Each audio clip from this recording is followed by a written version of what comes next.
Until the morning when we took Ling'er to get vaccinated, I hadn't looked directly at Gu Wanyu once. It was my first time. No, it was the first time in my memory that I gave a gift to the opposite sex. She reacted coldly, fine, but she even looked like she was questioning me. We were silent the whole way. We arrived at the hospital. Gu Wanyu carried Ling'er into the examination room. Dr. G did a few simple checkups on Ling'er. He pinched her chubby little cheek. Ling'er has gained weight. She clung tightly to Gu Wanyu's clothes, looking a little nervous. Don't be scared. It'll be over quickly. The doctor prepared the medicine. Ling'er suddenly reached her arms out to me. I took her in my arms, gently comforting her. Don't be afraid. Ling'er, you're my brave little sweetheart. The doctor rolled up her sleeve, wiped with an alcohol swab, and gave her the injection. Ling'er flinched slightly, then buried herself in my arms. It's done. I picked Ling'er up. You did great. By the way, Mr. Jiu, Mr. Zhao, Ling'er's condition is much better than before. Suddenly, this issue between teacher and student isn't much to worry about. Maybe she recover completely someday. I asked, does she need medication? No need. The main reason.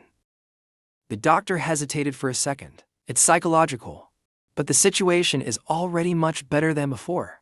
After leaving the hospital, Ling'er came out of my arms with teary eyes. I pulled a lollipop from my pocket, unwrapped it, and handed it to her. Ling'er, you were amazing. Tonight I'll take you out for something tasty, okay? Ling'er nodded. Then we dropped Ling'er off at kindergarten. As the teacher took her in, she kept looking back, with those longing little eyes. I almost went up to take Ling'er back. I actually understand what Gu Wanyu means. Before receiving full love, Ling'er will be independent. She won't have expectations. The more she receives, the greedier she becomes. If she returns to the previous situation, it won't be as simple as suddenly losing her voice again. I sighed lightly. This sigh reached Gu Wanyu's ears. Her eyes suddenly darkened. Even the driver sensed the heavy atmosphere in the car. He didn't even dare to breathe too loudly. Stop at the corner up ahead. Uncle Chung carefully looked up. He glanced at Gu Wanyu's expression. Sir, it's still some distance from home here. I can take you back first. No need. I'm not going home. I have an appointment. I checked the time. All right. The car pulled over. I got out of the car. Uncle Chun rolled down the window. Sir, I'll have Lao Yu pick you up later. No need. I waved my hand. I'll go home later on my own. I waved to Uncle Chun and walked off. Uncle Chun watched me walk straight ahead. I scanned a shared bike by the roadside and followed. All right, miss. I followed the navigation until I reached a tall building. Only then did the navigation say I had arrived. I double-checked several times. Strange. Didn't they say this was some unknown small company? I don't know. I locked the bike and walked inside, puzzled. As soon as I entered, the receptionist greeted me. Are you Mr. Zhao? Yes, hello. Please come with me. Looking at the luxurious decor, my confusion deepened. The secretary took me upstairs, stopped in front of an office, and knocked. President Lu. Mr. Zhao is here. Come in. The secretary pushed open the door. There was someone sitting inside.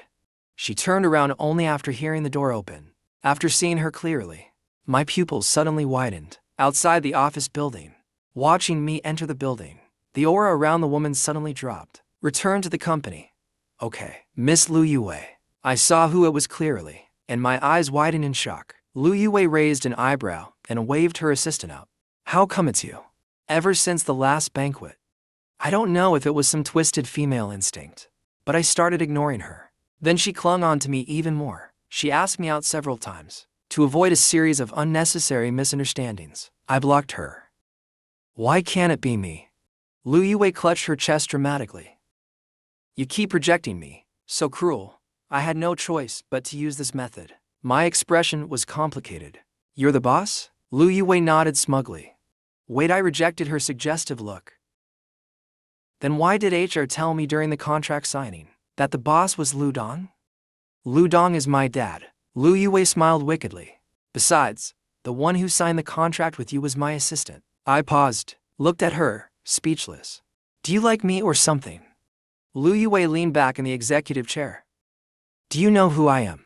You're the granddaughter of the founder of the Lu Corporation, the legitimate eldest daughter of the Lu family. Ha ha ha. Lu Yuwei curled her hand into a fist, laughing as she held it to her lips. How did I never realize you were so interesting before? Who knows? Maybe the one you knew before wasn't the real me. I looked indifferent. Lu Yuwei spread her hands. That's a shame. Maybe I would have liked you. Don't like me. I'm good at dealing with average confident girls. Ordinary yet self-assured women. I explained. You think I'm ordinary? Aside from your wealth. You are kind of ordinary. Lu Yuwei let out a light chuckle. Can you let it go? No, I can't, I said openly. I can't let go of the money. I can let go of you and your money. What I can't let go of is Gu Wanyu's money and Gu Wanyu. Stop flirting. If you keep it up, I'll curse you like a lover. Afraid she wouldn't get it, I thoughtfully explained. Ugly and overconfident. Lu Yuwei wasn't angry. She laughed instead. Zhao Yichen, did you purposely use some tricks to catch my attention? Yeah. I looked defeated. I really want to curse you out, but I'm afraid you'll enjoy it. As I spoke, I turned around, not wanting to waste time with you. Goodbye. Leaving now means breaking the contract. I scoffed. My assets can compensate you 800 times over without flinching. Is that so? Lu Yuwei reached for the contract on the desk. Then do you want to take a look at the contract? I already read it yesterday. Did you? Then you must have seen that in case of breach, all losses are to be compensated threefold. Lu Yuwei's voice came from behind. I turned to look at her. All right. That was when I felt Lu Yuwei looking at me differently. She crossed her legs and leaned back in the chair. According to the normal work schedule, you're responsible for filming a top-tier celebrity. One commercial cost 40 million, plus sets and crew. If you refuse to shoot, it won't be easy for me to find another suitable photographer in time. That means the whole deal with the celebrity team falls through. The breach penalty is 100 million, and our product launch already has a fixed schedule. If there's a delay, you'll be responsible for all the resulting losses. She said a whole bunch. There were only two numbers mentioned in all that. They made my heart skip a beat, but I kept a calm face to appear conservative. You probably owe me 1 billion. Lu Yuwei pointed at the contract on the table. It says clearly, after breach of contract, all losses will be borne by party B. So, what's the point for you? Of course there is. I want to twist your head off and kick it like a ball. My heart was bleeding from being scammed. I smiled without meaning it. You're really conservative. Lu Yuwei waved her hand. As a businessman, are you so afraid to be with me?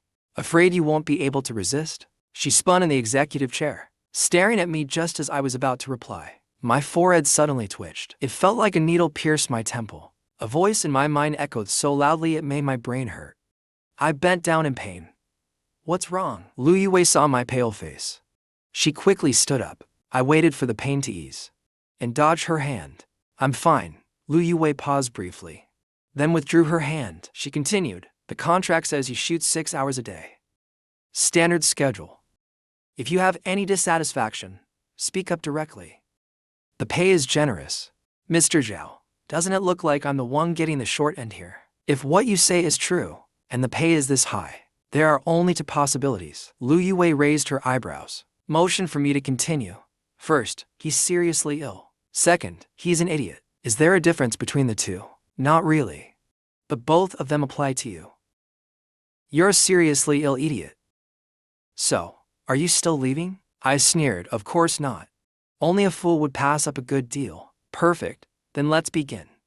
Lu Yuwei made a welcoming gesture. During filming, generally, you'll only be in contact with the person in charge will communicate with the celebrity team. Lu Yuwei, that social butterfly, rarely shows up. Although I dislike it, I never slack off when it comes to work. Not to mention it would ruin my reputation. There are so many people on set. I can't let them get dragged into this just because of her.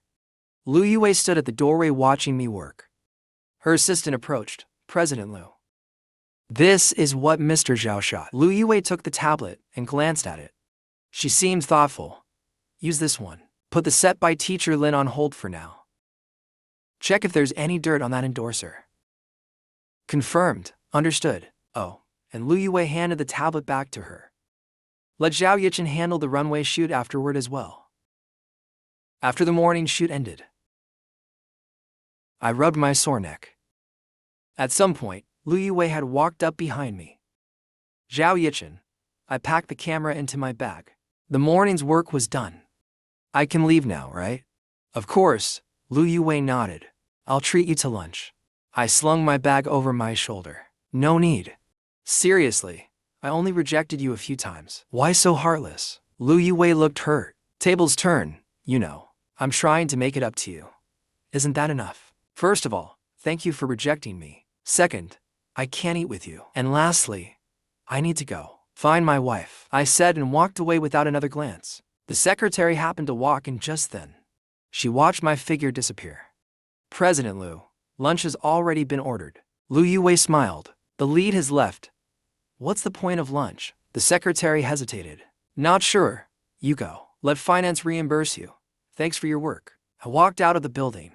The sun was blazing overhead. I instinctively raised my hand to block the glaring sunlight. I took out my phone and checked the time. It wasn't too late yet. Still enough time for a round trip. A voice called out to me from behind Zhao Yichin. I turned around. Qinhao? Qinhao stood with his arms crossed. So, you really did go see Lu Yuwei again. Can you face Sister Wanyu with that? You've got eyes, but you clearly don't know how to use them. I ordered a Didi. Looked up and saw her all fired up. Did you see me with Lu Yuwei? Qinhao was starting to sound unsure. No. But so what? I still saw it, didn't I? Even a gold miner couldn't dig out nerves as dense as yours. Just then, my ride arrived. I opened the door and got in. You're driving me mad with love. Qinhao got a mouthful of exhaust. The housekeeper opened the door. Sir, I asked, is the food packed up? Miss just called, she's gone on a business trip. Do you still want it packed? My hand paused while changing shoes. Business trip, yes. She just called a moment ago. If you don't have time, the driver will pick Ling'er up tonight. Miss, I walked in. Took the tea the housekeeper handed me. Drank a couple of sips. I'll just eat at home then. I'll pick Ling'er up a bit later. All right, the person for the afternoon shoot was a big star. But very easygoing. Really pleasant to work with. Before filming started, they even talked to me about which side of their face looked better on camera. I've always had a weakness for beautiful and gentle women. So even my attitude was a bit more enthusiastic than in the morning. If the boss is good, then the employees won't be bad either. During a break in the shoot, I reviewed the campaign brief. The jewelry endorsement had to highlight the luxury and beauty of the pieces, but also needed to highlight the artist's unique charm. A top-tier star's looks go without saying. But if you want the jewelry to stand out against such a perfect face, it takes real effort. At the very least, in the promo shots, the jewelry shouldn't look too overshadowed after finishing the afternoon's work. That social butterfly never showed up. I let out a sigh of relief. After walking out of the building, I glanced down to check the time. It was just the right time to pick up Ling'er. Suddenly, a luxury car stopped in front of me. Its flashy color matched Lu Yuwei's flamboyant style perfectly. The window rolled down, revealing Lu Yuwei's seductive face. She tilted her chin at me. I'll give you a ride. No need. I walked away. I drove here myself. Lu Yuwei hadn't seen any luxury car nearby before she saw me get on a shared e-bike. That's what he came in? She rested her arm on the car window, her lips twitching slightly. I ignored her. I pulled up the GPS and turned the bike around. Just as I put my foot up, someone tugged at the backseat. What are you doing? I lurched forward out of reflex. Turning around, I saw Lu Yuwei standing there. Lu Yuwei clicked her tongue. Zhao Yichin, you're so fierce. I glared at her, fed up. Are you insane? When I talk to you, you ignore me. When I ignore you, you chase me for attention. Lu Yuwei was stunned for a second, then returned to normal. Oh, so you're mad I ignored you before? How about I apologize then? Thanks for ignoring me. I slapped her hand away. If she had shown any interest in the 24-year-old me, even a little, with that flirtatious nature of hers, I probably would have turned into a bitter wife. Hypocrite. Lu Yuwei curled her lips and leaned closer. So now the tables have turned, haven't they?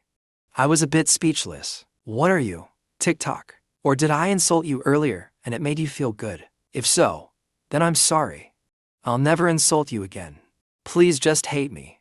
I pressed my palms together in prayer. There was no longer the same craziness in her eyes. Lu Yuwei felt something unfamiliar in her heart. Instinctively, she reached out to pinch my cheek, but I dodged her, and she tugged at her lips. She gave me a once-over, What? Did Gu Wanyu go bankrupt? She couldn't even get you a car. If anyone's going bankrupt, it's you, not her. I pushed her away. Back off. Lu Yuwei looked hurt, clutching her chest. Ouch, that hurt. If it were one of her former boy toys, they'd have rushed to comfort her already. Unfortunately, no one appreciated her act now. All I left behind was a cool silhouette, without a trace of regret.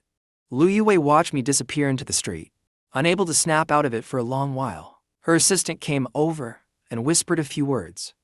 Lu Yuwei furrowed her brows deeper, glancing across the road.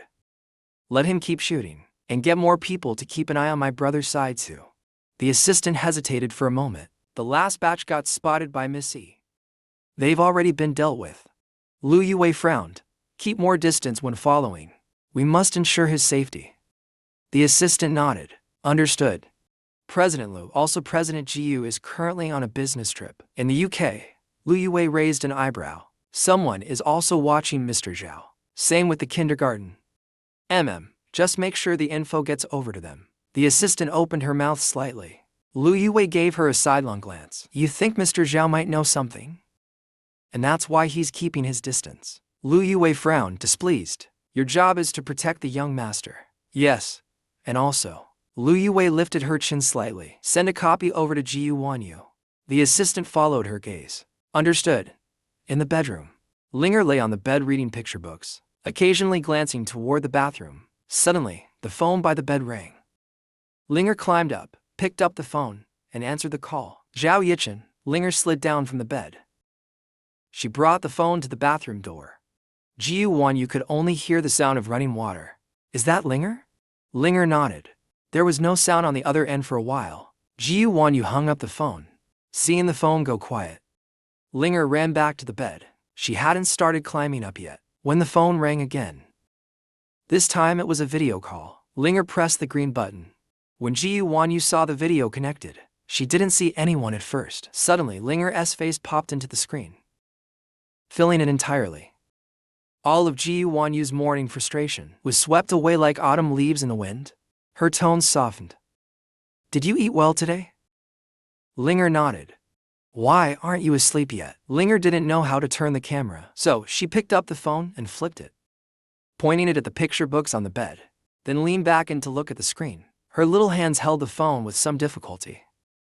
Are you alone in the room? Gu Wanyu asked. The little figure on the screen disappeared again. The view was shifting. The camera was shaking. Soon after, Ling'er raised the phone above her head. First, her cute little face filled the screen. Gu Wanyu's lips had just started to smile. When the camera turned to show the house, water sounds could be heard from the frosted glass of the bathroom. On the bathroom glass, the faint silhouette of a man was vaguely visible. His outline was clear. Then suddenly Ling'er's face appeared on the screen again. She was pursing her lips, probably from holding the phone too long. She couldn't hold it anymore, so she toddled to the bathroom. She pushed open the door. What is it, Ling'er? I didn't feel comfortable leaving Ling'er alone outside, so the bathroom door played the role of. My eyes were stung by the soap foam. I could barely open them. After rinsing with water, I finally looked down. Ling'er was holding the phone out to me. I blinked, took the phone. Ling'er ran off. I watched her run to the bed, then looked down at the phone. The video was showing a face directly. I silently widened my eyes. I quickly covered the camera. Gu Wanyu. When Ling'er handed me the phone earlier, the screen was facing up. She must have seen everything clearly. A light chuckle came from the phone. My face turned bright red from the laughter. Why did you call? You called me this afternoon. I was on the plane. Was it important? I pouted. You left on a business trip and didn't tell me. There was a brief silence. I thought she had hung up. I lifted the phone to look. A face appeared on the screen from below. My hair was dripping wet, and the sharp lines of my face were showing clearly. Gu Wanyu's breathing softened. I asked in confusion. Is it lagging? No. I just changed networks. Then I heard a cough from the other side. A last-minute trip. I rolled my eyes slightly. When will you be back? Not long.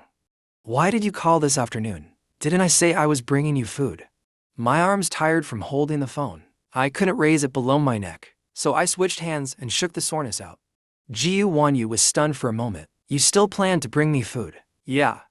I muttered softly. Didn't I say I'm chasing you? Gu Wanyu glanced at my flushed ears. My work here will be done soon. The atmosphere suddenly quieted down. Even through this blurry camera, Gu Wanyu was caught at a deadly 45-degree angle. My northern heart was pounding wildly. Zhao Yichen, don't catch a cold. Get out of there soon. I instinctively climbed higher with that comment. You're worried about me. I smiled at my feet. Are you starting to like me a little? I revealed my whole face and looked at her casually. Admit it, you're fascinated by me too. Gu Wanyu's gaze softened. I've always liked you anyway. I squeezed in another confession. I've liked you since I was 18. Gu Wanyu's slightly raised lips froze. She paused for a moment, then let out a cold chuckle. Really? Before I could answer, she hung up. I stared at the screen as it went black. So tsundere. Gu Wanyu hung up the call, placing a hand on her chest, feeling her heart pounding out of control. After all this time, she could still be moved by just one "I like you." She exhaled deeply. A notification sound came from the phone. It chimed several times in a row. Gu Wanyu picked up the phone and glanced at an unfamiliar email. She opened it. There was a video inside, but even the thumbnail was enough for her to guess what it was about. She played it. The background showed Lu's building.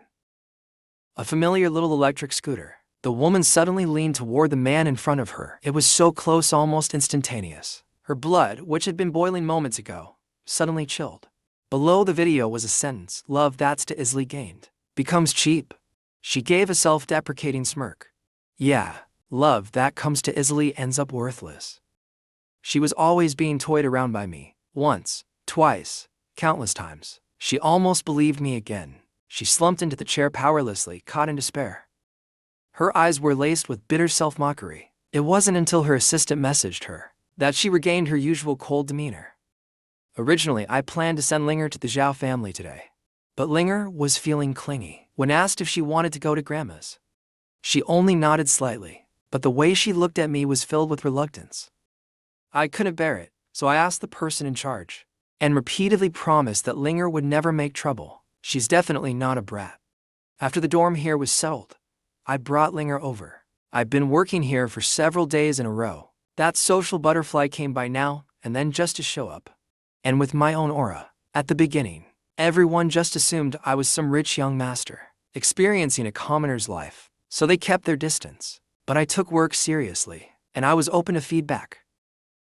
I combined their input with my own ideas, and the final result satisfied both sides. Whether it was the lighting crew or the person in charge of filming, they were all won over by my personality. Good looks, excellent ability, and a great personality. Most importantly, when encountering minor celebrities throwing tantrums, my mouth was like it was dipped in poison. So on set, any arrogant male staff or gossipers, once I confronted them, they didn't dare again. Even with the boss around, I didn't hold back. If I was emotional, I'd curse even the boss. When I brought Ling'er in this morning, I really shocked everyone. Yichen, I thought you just graduated college and started interning, and you already have a kid this big. They almost dropped their jaws. I smiled and nodded. Ling'er is very well behaved. She won't make a fuss. Before leaving the house today, Qingshan dressed Ling'er in an outfit. Ling'er has fair skin and delicate features. She wore a blue puffy princess dress, and her hair was parted into 2 sections, braided into 2 fishtails along the scalp, then tied into flower buns hanging behind her ears. A blue star hair clip was clipped on the side of her head. Her big blinking eyes could melt anyone's heart. It's fine, it's fine. There wasn't much to shoot this morning anyway. It actually added a splash of color to my dull life. She's so cute. Is your name Ling'er? Ling'er was a little scared, hiding behind me and peeking out timidly. Don't be afraid, sweetie. I patted her hand. Everyone started taking out chocolates and candies to give her. She only took them after I nodded. After taking them, Ling'er gave a shy little smile. For as long as she could remember, Ling'er rarely received this kind of kindness. When Gu Wanyu brought her to the office, she always stayed in the office, interacting mostly with the assistants and secretaries. Most of the time, she spent it alone. The girls in the office were all very kind. Maybe it was because Ling'er didn't speak. That made them even more affectionate. Of course, there were always a few dissenting voices. Last time you said the company should feel like home. But Mr. Zhao, aren't you being a bit too casual? I was already feeling somewhat guilty. Sorry about that. Ling'er doesn't draw attention to herself. She be very quiet. Can you guarantee that? There are so many valuable and fragile items on set. If even one gets broken, who's going to take responsibility? A man said arrogantly. I raised my voice slightly. I will. Children are very sensitive to the goodwill or hostility around them. And right now, she was looking aggrieved at the tall man before her, nervously gripping her skirt. You'll take responsibility? The man sneered. The male staff member scoffed.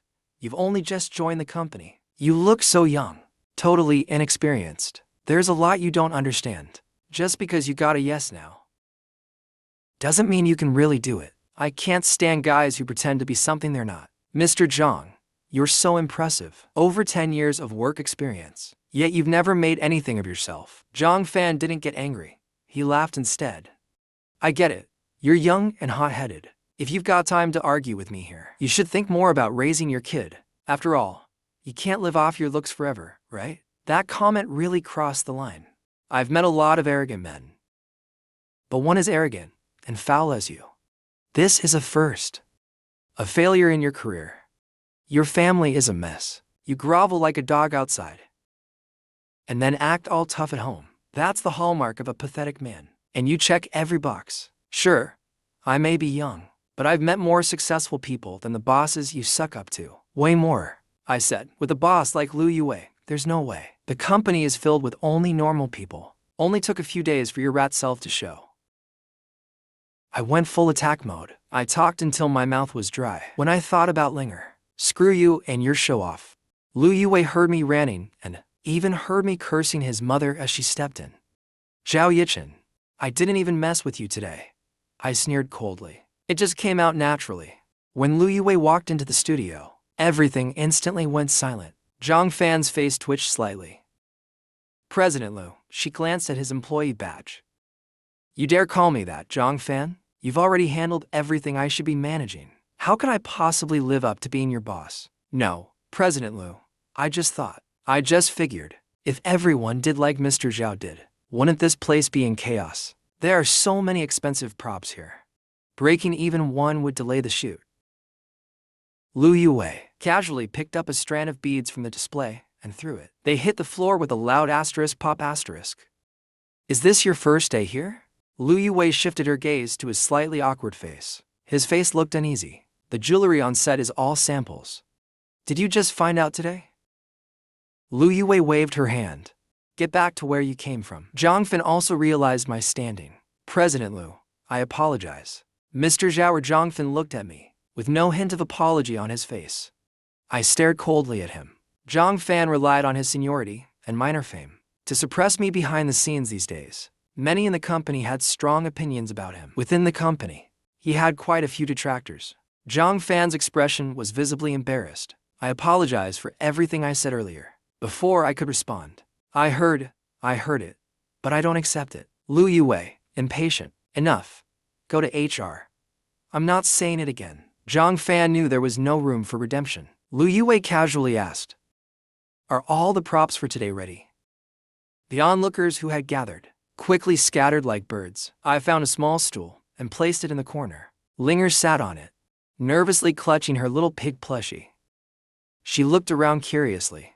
Children can't resist shiny things. Ling'er stared at the jewelry in the display cabinet. I handed her the mini figurine from her bag and placed the cartoon water bottle we brought from home beside her. She sat there obediently, waiting for me to finish my work. Everyone's eyes would occasionally glance at the chubby little dumpling in the corner. But since Lu Yuwei was around, no one dared slack off. Lu Yuwei looked at Ling'er sitting in the corner. Zhao Yichin, did you bring this little one here just to annoy me? While adjusting my camera, I replied, how big do you think your face is? That I'd use my precious daughter to spite you? Lu Yuwei snorted softly. Why are you always so cold toward me? Do you have too much free time? Tired of me already? Lu Yuwei sat down beside me. I've already been very restrained. I try not to appear in front of you too often. Lu Yuwei looked puzzled by my complete 180-degree change in attitude. Zhao Yichin, are you some kind of performance artist? You were all over me, and now you're not interested. That's right. I hung up when the phone rang. Can't afford the breach penalty. Of course, who wants to waste time on you? Besides, I mumbled the rest. I spoke too softly. Lu Yuwei didn't catch it. She eagerly asked, "What did you say about my brother?" I froze a bit, a look of realization in my eyes. She clicked her tongue and went to get her delivery. Lu Yuwei felt regretful about her overreaction. When she heard Shenji, I carried the things in. I got milk tea for everyone. Lu Yuwei stood up, scoffing. Today's shoot ends early. Everyone take a break.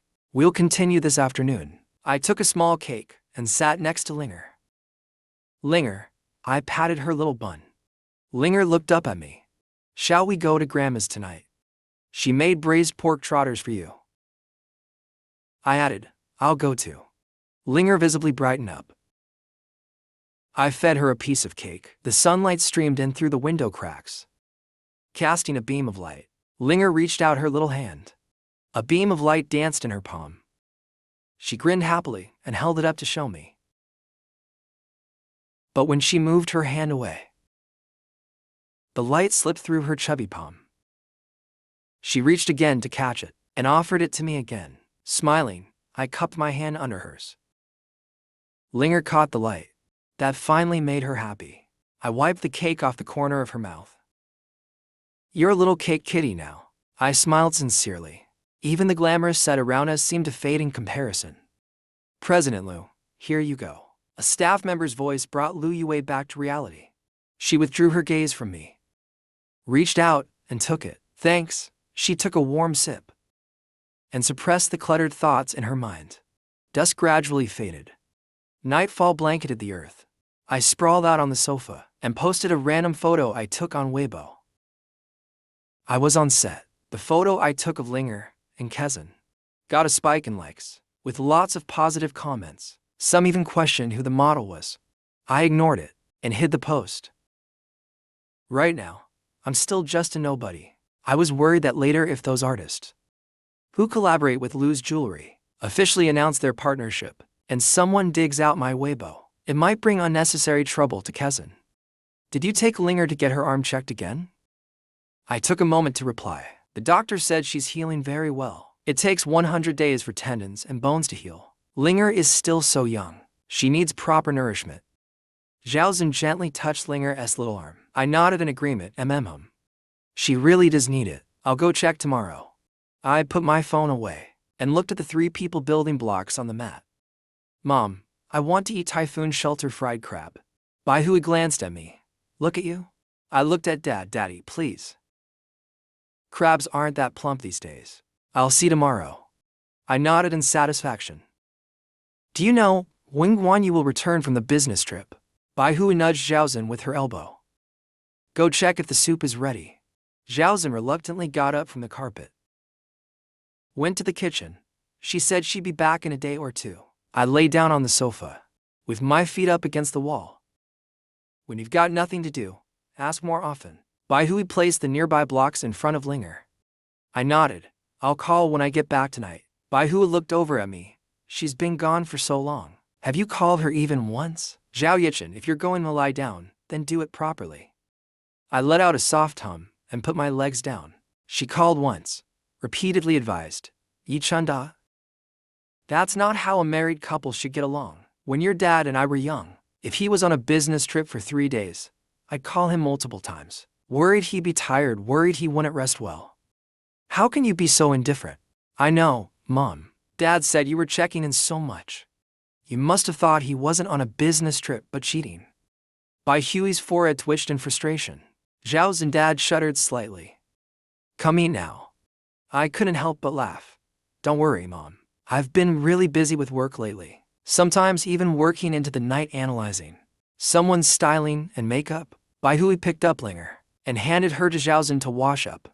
That's right, Baihui glanced at me. Nodding, it's good to have your own career.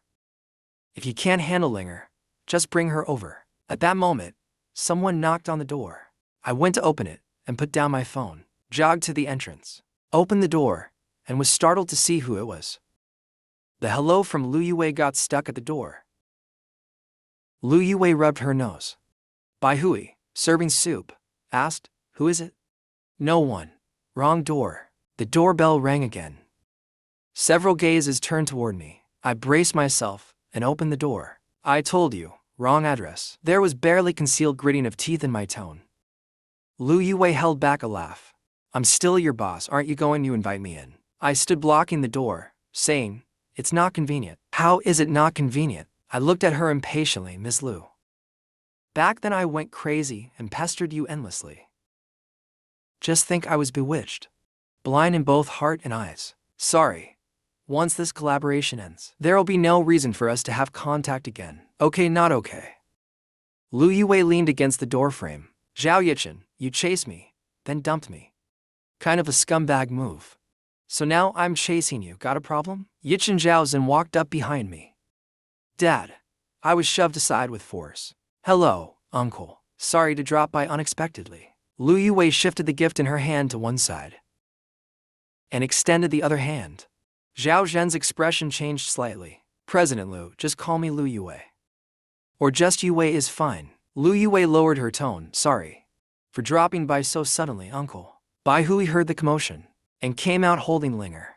Are you Yichen's mom or sister? I can't quite tell. Lu Yuwei tucked away her usual lazy demeanor. Mom, let me explain. I could feel the killing intent from both my parents. Bai Hui's expression turned cold instantly. Let's talk later. Let's eat first, President Lu. Sorry, we're not in a position to host guests today. Lu Yuwei smiled and said, I came to talk with Yichen about tomorrow's shoot. I've heard Annie's cooking is amazing. You don't mind me joining for a meal, do you? I gritted my teeth. President Lu, couldn't you say that over the phone? Lu Yuwei blinked. Looking all innocent, you blocked me. Yichen, Bai Hui, gave me a we'll talk later look. As the saying goes, you don't hit a smiling face. Let's eat first, if you don't mind, President Lu. Join us. Why would I mind? Looks like I'm in for a treat tonight. No one took the gift from her hand. But she wasn't embarrassed. She casually placed it on the table. My dad's prized ginseng and deer antler. Grabbed it last minute. Just brought a little something. Uncle Annie, I hope you don't mind. I glared at her. You're really too casual. With one light sentence from Mom, I was instantly demoted by one rank. Lu Yuwei looked a little amused. Surprised that Zhao's mom could easily subdue me. Who defied heaven, earth, and logic? At the dinner table, Ling'er sat obediently in her chair, waiting to be served. Lu Yuwei poked Ling'er's chubby little cheek, seemed to like the feel, and gave it another pinch. Little one, do you still remember me? We just met again today. Ling'er tilted her head and looked at her for a while, then nodded, unsurprisingly. Once again, I received the look from Mom. At the dining table, only Lu Yuwei and Ling'er were enjoying the meal. To me, the food was completely tasteless. It was hard enough to earn my parents' trust, and all my promises turned into a joke the moment Lu Yuwei showed up. Hearing Lu Yuwei laugh made me want to tear her apart. Zhao Zhen's impression of her, however, seemed to have improved. He thought Lu Yuwei was just another spoiled and uneducated rich girl, but her eloquence surprised him. So he chatted a bit more with her. After dinner, to prevent Zhaozhen from chatting endlessly with Lu Yuwei, I positioned myself between them and gave her a fake smile. President Lu, what brings you here today? Any important orders for us humble folks? Nothing too major. Lu Yuwei saw how I wanted to lash out but didn't dare, and held back a laugh. Just wanted to tell you, there's a change in tomorrow's plan. The morning shoot has been moved to the afternoon, so you can sleep in tomorrow morning. I almost coughed up blood. You're really such a considerate boss. Lu Yuwei raised her eyebrows. Of course, I didn't want you to come for nothing, so sleep in. I rolled my eyes. She really doesn't understand sarcasm at all. The doorbell rang again. I was just about to get up. Bai Hui waved at me. Keep chatting. I'll go. Bai Hui opened the door. When she saw who it was, she was startled. Laughter rang out from inside the room. Gu Wanyu instinctively glanced inside. The two women locked eyes from across the room. Lu Yuwei raised an eyebrow. With a provocative expression, the corners of my lips twitched. No wonder Bai Hui had that expression. Gu Wanyu's heart suddenly sank. She forced a smile. Mom, I'm here to pick up Ling'er. Bai Hui sighed softly. It's so late. Have you had dinner? We just finished cooking. President Lu dropped by suddenly to discuss work matters with Yichen. Just happened to be around dinner time, So everyone ate together. The food is still hot. We just finished not long ago. Come in and have something to eat. She lowered her gaze, hiding the emotions surging in her eyes. She greeted the people inside. Ling'er ran over with her little legs. The woman picked her up and turned to leave. Bai Hui had just finished pouring water. You're leaving already? Yeah, it's late. I got up to. I'll head out as well. Mom and Dad. Bai Hui pressed her lips together as she watched them leave. Lu Yuwei sensed the strange atmosphere. Uncle, Annie, I should go too. Sorry to bother you. The walk was silent. The car was filled with a long silence. I felt I still needed to explain. Gu Wanyu came on her own. I didn't bring her home. She's been acting obsessed lately. If you don't believe me, ask my mom. I tried to drive her away, even scolded her until she was happy. No one responded to me. Through the rearview mirror, I could only see the upper half of the woman's face. Her eyes were completely emotionless. After a long pause, Gu Wanyu finally spoke. Her voice was hoarse. Were you two discussing things tonight? About you and Lu Yuwei after divorcing me? I was stunned for a moment, then spoke helplessly. You kept staying silent. You've directed an entire drama in your head. I found it a bit funny.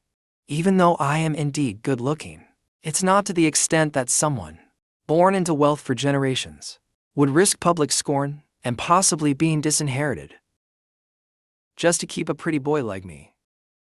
Gu Wanyu looked up at me. There's only her in the Lu family. She'd be the heir without surprise. I raised an eyebrow and said, so what? She pursed her lips, saying nothing again. I sensed it. Gu Wanyu, can you trust me just this once? I don't like her. You said before that no matter what, we wouldn't get divorced. If we're not divorcing, let me court you again, okay? If before we peacefully end this relationship, I still act like I did the past year, then lock me up. Do whatever you want. You can use any method you can think of to keep me by your side, and I won't hate you for it. Okay. Gu Wanyu was silent for a moment. Her sexy red lips parted slightly. I let out a sigh of relief. Gu Wanyu didn't believe me.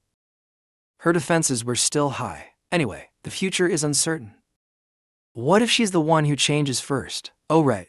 I suddenly sat up. For the sake of family harmony, I need to tell you something.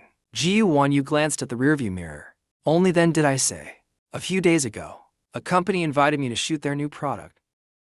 I checked, everything seemed normal, but the company's owner is Lu Yuwei's dad. I only found out later. I quickly added, and cautiously watched her expression. I was planning to walk away originally, but he said, conservatively estimated 10 billion. Even the conservative estimate is 10 billion. What if he's not being conservative? Gu Wanyu pulled the car over to the side of the road. She took out a check from her bag and handed it to me. My eyes widened in shock. What's this supposed to mean? Fill in whatever amount you like. I can't accept that. I took the check anyway and stuffed it into my pocket. How can we just give our family's money to outsiders? 10 billion isn't 10 bucks. Maybe because I said our family.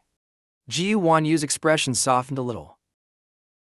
She reached into her bag and passed me a card from the back. I took it and glanced at it. It was the legendary black card. Kejun's sister has one too.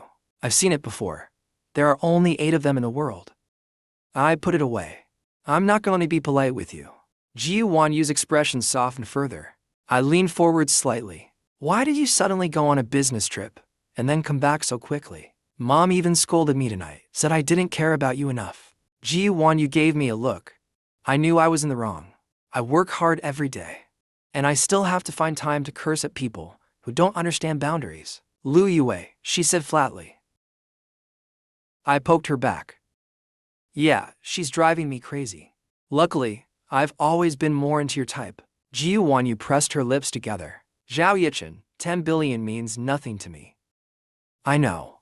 I already heard from Kezan and Chengda. My wife's dowry is no joke, but I still feel bad seeing you running around. 10 billion doesn't get made overnight. I always manage to use just a few words to smooth over the ripples in her heart. The Lu Yuwei job offer was no small deal, and I even cursed out some unethical artist. I managed to make 2 of their company's employees quit. I held up 2 fingers. She didn't even ask. Did they bully you? I gave a dismissive snort. Who could possibly bully me? Anyone who tries.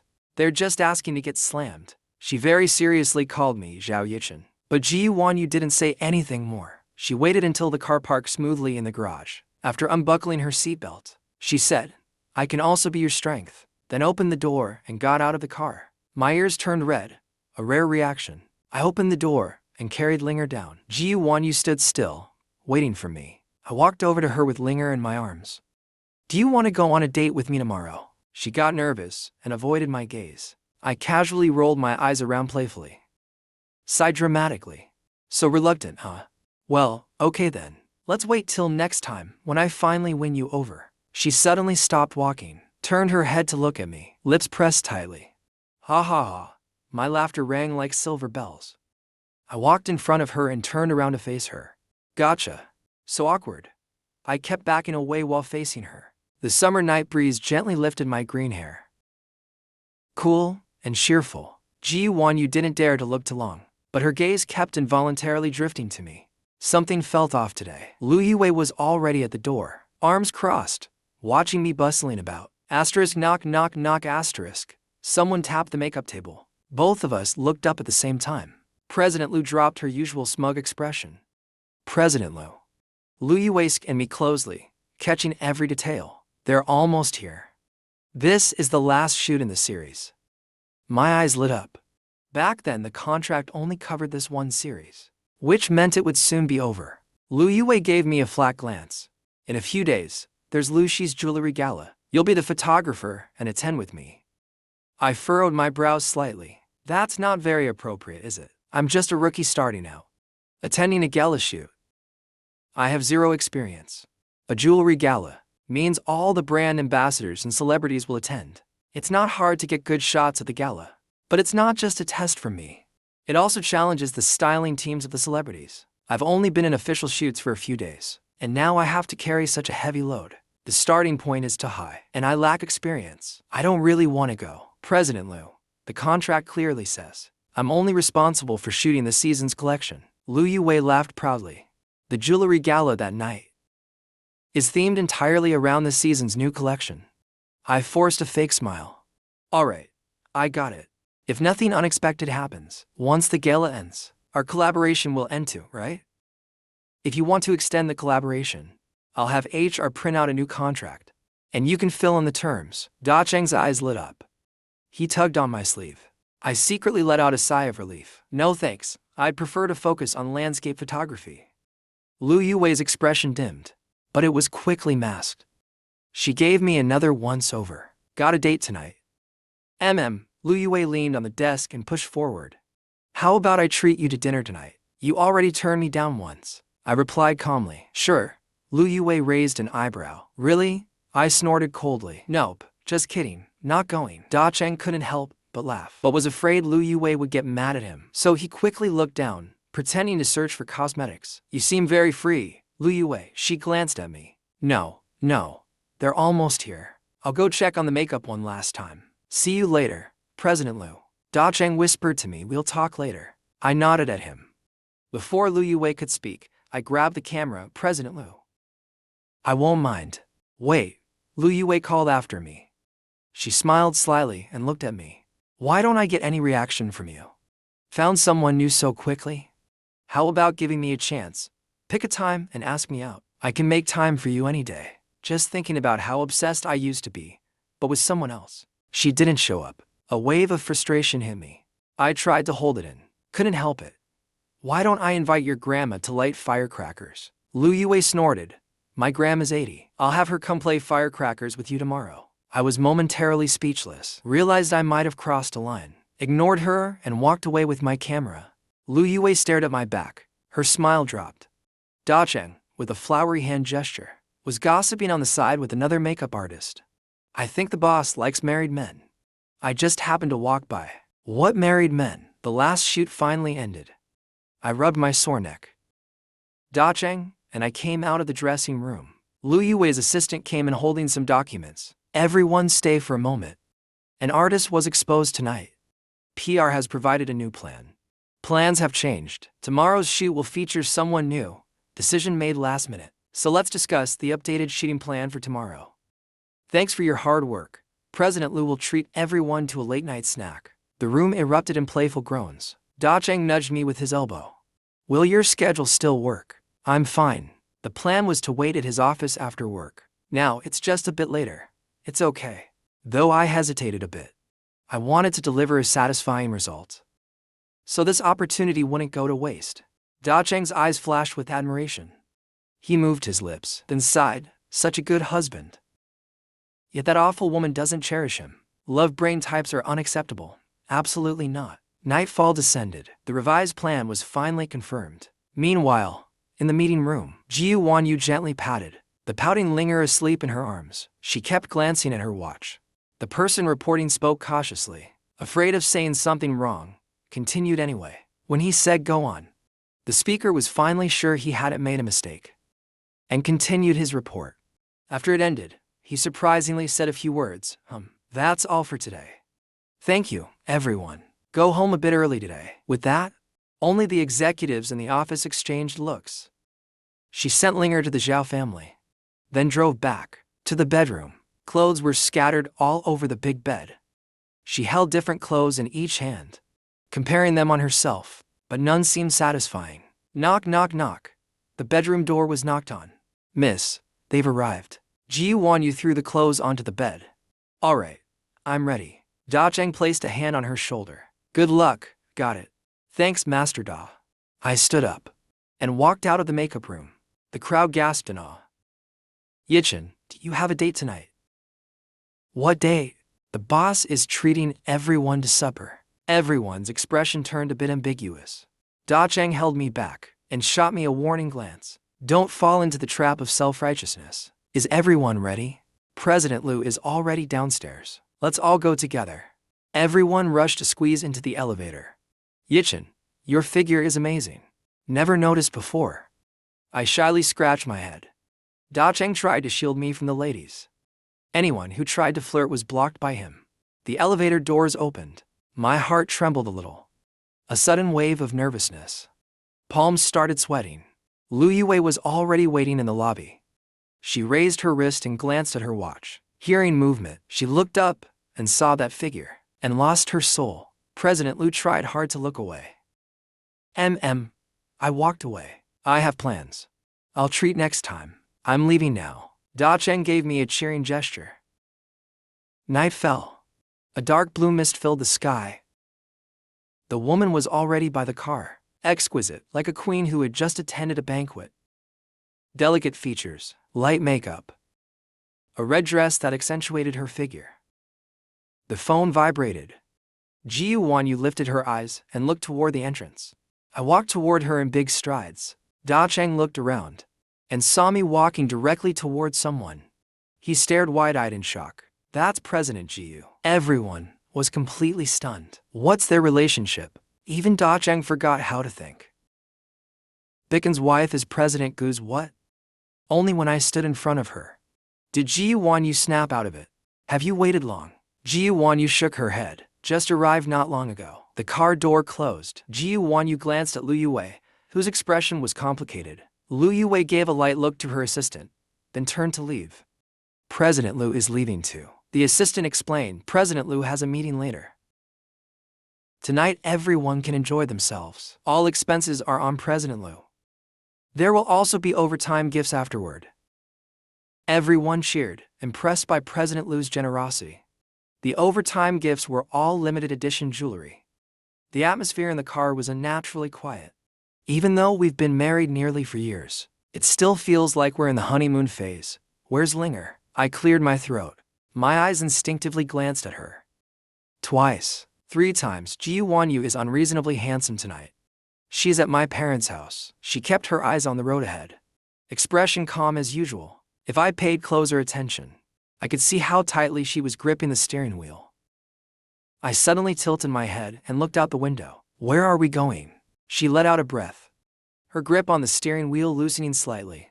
I made a reservation. We'll eat first. At the mention of food, I finally noticed how hungry I was. It had been a long day. Gu Wanyu actually took the initiative to ask, hungry? I nodded honestly. Gu Wanyu opened the car, There was a small jelly cake in the fridge. She took it out and handed it to me. Have a bite first. I accepted it. Do you want some? No. I'm good. I slowly ate the little cake, suddenly remembering what Da Chang had said. Take the lead during a date. Don't give too many sweets too soon. Subtle touches are the most seductive. At the next traffic light, I scooped a spoonful of cake and held it to Gu Wanyu's lips. Try it. What you bought is really good. Gu Wanyu didn't refuse. She opened her mouth and took it. Sweet cream lingered on her lips and tongue. She furrowed her brows a little. I suddenly pulled out a tissue. Come closer. Gu Wanyu leaned in toward me, but I dodged her hand holding the tissue. Let me do it. She leaned in close, and even our breath slowed. Our breathing intertwined. I wiped away imaginary cream from the corner of her mouth. Just as she was about to lean back, I suddenly wrapped my arms around her neck. We were very close. Who knew whose heartbeat had gone wild?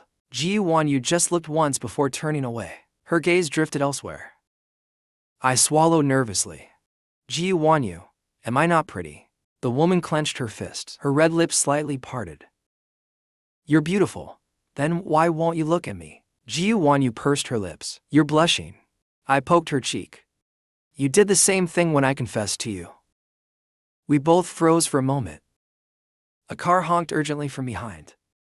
I quickly let go of her. Gu Wanyu cleared her throat and sat back. The restaurant was in the heart of the city. We pushed through the revolving doors, took the elevator up. A lady in a suit led us inside. She opened the door for us. Several European-style oil paintings hung on the walls. The dishes were delicate and small. Candlelight flickered. The romantic atmosphere was full on. There was even a bottle of red wine on the table. I asked, aren't you drinking? Gu Wanyu hummed softly. We're going to the movies later, remember? She ate her steak slowly and gracefully. Every move was full of elegance. I looked at her. Drinking and watching a movie don't conflict. Are you sure? I'm not really sure myself. I swallowed my food. Am I that bad at holding my liquor? Gu Wanyu gave me a you tell me kind of look. I asked curiously. When I get drunk, do I do anything really outrageous to you? Not sure what she thought of, but her gaze darkened. She suddenly took out a gift box and pushed it over. This is for you. A gift? I put down my fork, picked up the box, and opened it. Inside was a wristwatch. I was stunned by how pretty it was. So beautiful. When did you get this? Gu Wanyu replied lightly. While I was on a business trip. I smiled and said, thank you. I love it. I started putting it on. Sorry though. I was busy all day today. I didn't prepare anything. It's okay. You gave me a bracelet last time. But I still felt a little guilty. After all, I was the one who suggested this date. But aside from the movie, everything else was arranged by her. After dinner, we headed to a cinema inside a shopping mall. I thought Da Chang, who's so romantic, would recommend a very private theater. But Da Chang once said, true pros never complain about the environment. Inside, she was shouting, save a little for her. The movie Da Chang recommended was a romance. So everyone there was paired up as couples. Da Chang thoughtfully picked seats in the corner. Convenient for holding hands and sneaking kisses. But even though we were in the corner, we got surrounded by four young-looking girls. One sat beside each of us, and two more were in front. When the four saw us, they were stunned by our looks. Then they exchanged glances, with a look like just as expected. The movie was a love and struggle story. The lead started from nothing, then gained everything in an inspiring romance. In a very emotional scene, the male lead overcame every difficulty and embraced the strong and emotionally stable female lead. In their wedding room, they hugged each other, and as they cried, they kissed. An adult love story with a rather bold pace and quite a bit of intimacy. I wanted to use the sweet atmosphere to turn around and do something or say something, but every time I moved, the girls in front or beside us reacted. They'd subtly glance at us. Even when I just sipped milk tea, they would turn to look. My flirting attempts kept getting interrupted. So I gave up and focused on watching the movie. The couple's struggle wasn't the end of the film. Then came new problems. From that point on, all sorts of issues started to arise. The female lead remained strong inside and emotionally stable. They had conflicts, but the male lead wasn't arrogant. The ending was very happy. All the way until the movie ended. After the show, we walked out of the theater. I looked at Gu Wanyu. Are we going to pick up Ling'er? I glanced at the time. If it's too late. Would Ling'er have fallen asleep? Gu Wanyu awkwardly spoke up. Ling'er is at the Zhao family's. Nothing will happen. The nanny said if it gets too late, they'll send Ling'er to kindergarten tomorrow. But she looked at me for a moment. Forget it, let's go home. I was totally confused, then suddenly realized and quickly walked forward. Do you still want to keep dating me? Then why didn't you just say so? Her face instantly turned red. I don't know, when you say date, is it just about eating and watching a movie? We can do that at home too. Then I suddenly understood. I rolled my eyes and thought a bit. So, does that mean I've won you over? My forehead suddenly got flicked. Gu Wanyu let out a cold laugh. Keep dreaming. I narrowed my eyes. Looks like I'll have to go all out next round. Beside the theater were claw machines. Tonight's MVP had a cart full of plushies. It was completely full. My eyes lit up instantly. I dragged Gu Wanyu to try catching some too. I bought tokens from the self-service machine. Clink, clink, they kept pouring out. My eyes widened even more. How many did you buy?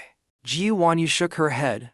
No idea. This is 2,000 tokens. I glanced at the screen. I thought that was the amount of money. When the claw missed again, I got a little frustrated. Why does it keep slipping off? Let me try. Gu Wanyu handed me the small box in her hand. I stepped aside. Whichever one you like, aim for that one. Which one looks easier to grab? I craned my neck to look behind. Let's go with that one. That unicorn. She didn't say anything. Her face was focused and serious. She missed the first grab, and missed the second one too. I swallowed the compliment I was about to say. With a sincere face I said, this one's really hard to grab. It must be the machine's fault. I saw you were about to grab it. Really, I look sincere. Gu Wanyu tossed into more tokens. This time she accurately targeted the doll's position. Pressed the claw button, grabbed the doll perfectly, and dropped it into the chute. I squatted down and took it out. Surprised, I said, wow, amazing. You got it. Is there another one you like? I excitedly pointed at a doll in another machine. That little bunny. Ling'er would definitely love it. Okay, Gu Wanyu was unconsciously influenced by me. I unfolded the jacket in my hand and draped it over her. She was about to refuse. But I insisted, wear it. They're watching you. The two of us indeed attracted a lot of attention. Gu Wanyu smirked. You don't like others looking at me. Half an hour later, I happily pushed the cart full of dolls. You're amazing. I kept praising her. You're so skilled at this. Did you used to come grab these with someone else? I suddenly realized she didn't look like a newbie at all. Gu Wanyu paused. A hint of hurt flashed in her eyes. She looked at me deeply. Besides you, I've never been with anyone else. I realized I said the wrong thing. Sometimes I forget that I came from 18 to 24 years old. I quickly explained, no. I meant to say you're amazing. Of course, I know you haven't been with anyone else. Gu Wanyu gave a faint smile. It's fine. You probably don't remember. Indeed, she was the only one still living in the memories. Gu Wanyu. I could clearly feel the strong sense of defeat in her. I bit my lip and followed her out of the mall. It was already raining outside. You wait here. I'll drive the car over. As she said that, she turned around to leave. I grabbed her. I'll go with you. Gu Wanyu was about to say something. I crouched down. Come on. I'll carry you. Gu Wanyu stared at me with dark eyes. She looked down at her high heels. Clearly, she couldn't out-argue me. Gu Wanyu had no choice but to lean on me. The man's shoulders were broad and strong. Lying on them felt extremely secure. She put her coat over both our heads, shielding us from the fine, drizzling rain. I moved with swift steps, steady with every stride. Gu Wanyu, I'm sorry. She leaned close to my ear. Why are you apologizing? I mumbled softly. I don't know. I like you. I've always liked you. I've liked you since a long time ago. I know what you mind. The more I avoid it, the weirder it gets. She asked, why? No reason.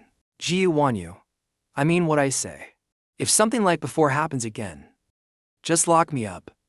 This time she replied quickly, okay. I'll trust you one more time. Anyway, it won't end in the worst way. After getting in the car, Gu Wanyu took out a clean towel. I leaned over voluntarily. Gu Wanyu skillfully dried my hair. In the dim car light, I looked at her. Not a single flaw on her delicate face. All done.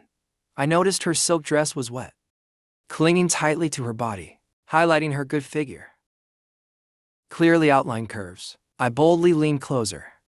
I could clearly feel her breath grow lighter. Just as we were about to kiss, I slid past instead. Oh no, wait, I suddenly pulled back. I haven't won you over yet. I can't kiss you. That would be too forward. Her deep eyes landed on my face. She set the towel in front of us, and I saw her hand tighten on the steering wheel. I smirked proudly. I took a hot shower and came out. I casually picked up the phone next to me. A bunch of entertainment news popped up on the screen. I was about to clear them, but then a notification showed someone sent photos to my email. I rarely use my email. When I opened it, I saw it was anonymous. There were 3 photos. The photos showed Zhou Jiming and Gu Wanyu. The background was a banquet, a lavish, extravagant scene, lights flashing everywhere. Zhou Jiming raised his wine glass. Gu Wanyu stood beside him. The second photo showed them coming out of a hotel. The third one, they were standing at the hotel room door. Gu Wanyu's expression wasn't visible. Only Zhou Jiming's smile could be seen. There was a knock at the door.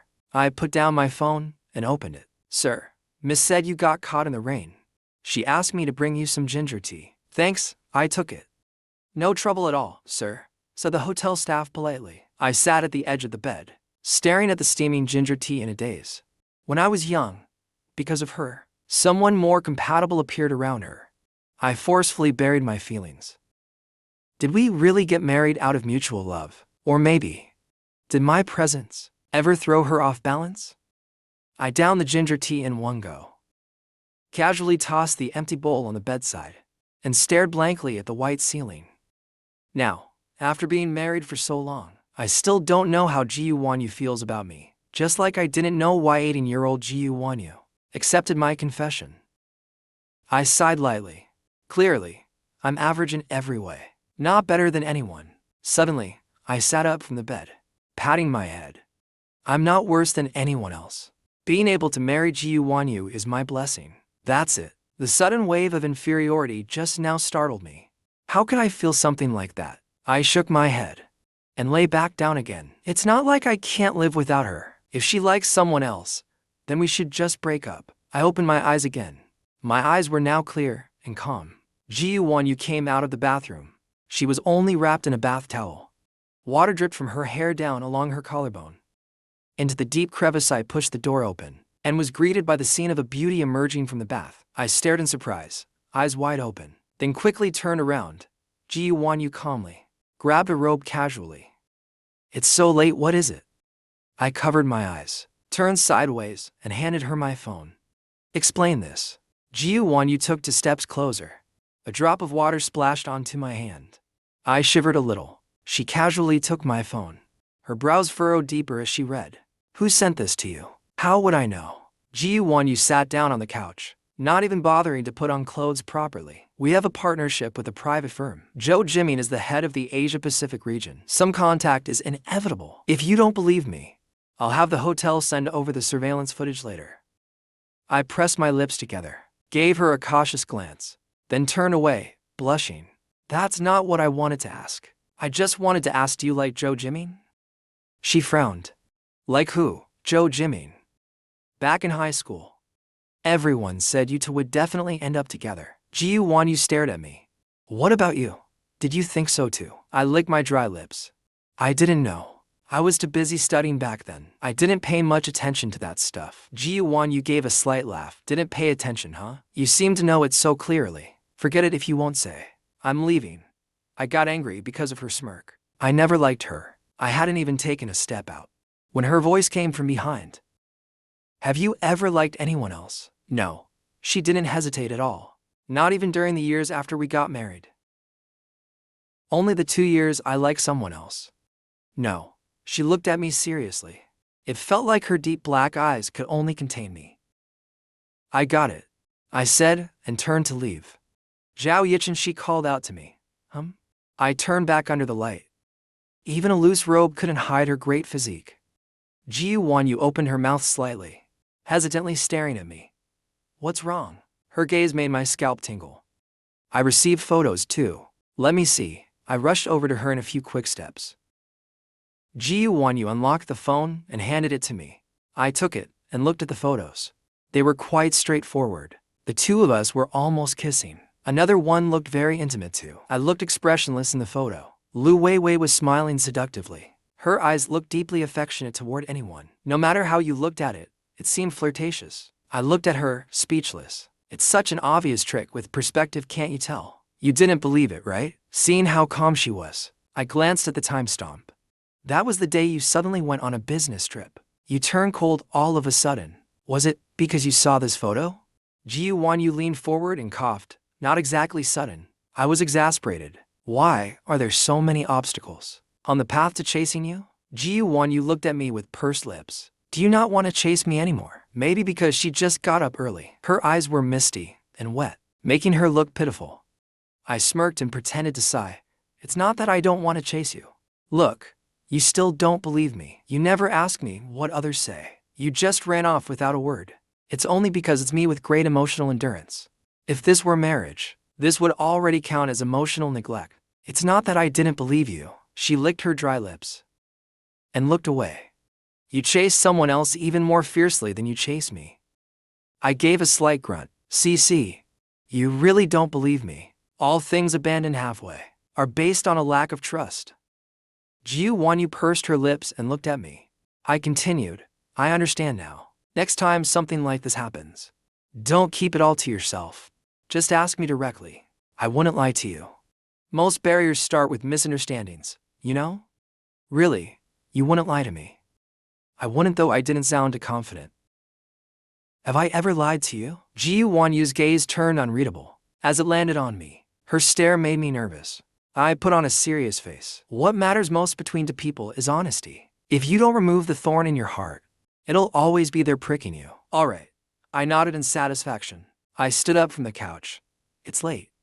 You should rest early. I'm going to sleep too. Gu Wanyu didn't move, leaning back in the chair, deep in thought. Just as I turned around, something occurred to me. I spun around and leaned over suddenly, looking down at her from above. To keep me motivated. Sending a little benefit now, and then isn't too much, right? Under Gu Wanyu's confused gaze, I suddenly kissed her on the lips. And my hand wandered a bit too. I quickly stood up, with a triumphant smile on my face. He ran off without looking where I was going. Mido hit the leg of the coffee table. I squatted down, clutching my leg. Gu Wanyu helped me onto the sofa. She took off my slippers, and frowned as she checked if it hurt. It was just a bump through the slippers, so it shouldn't be too serious.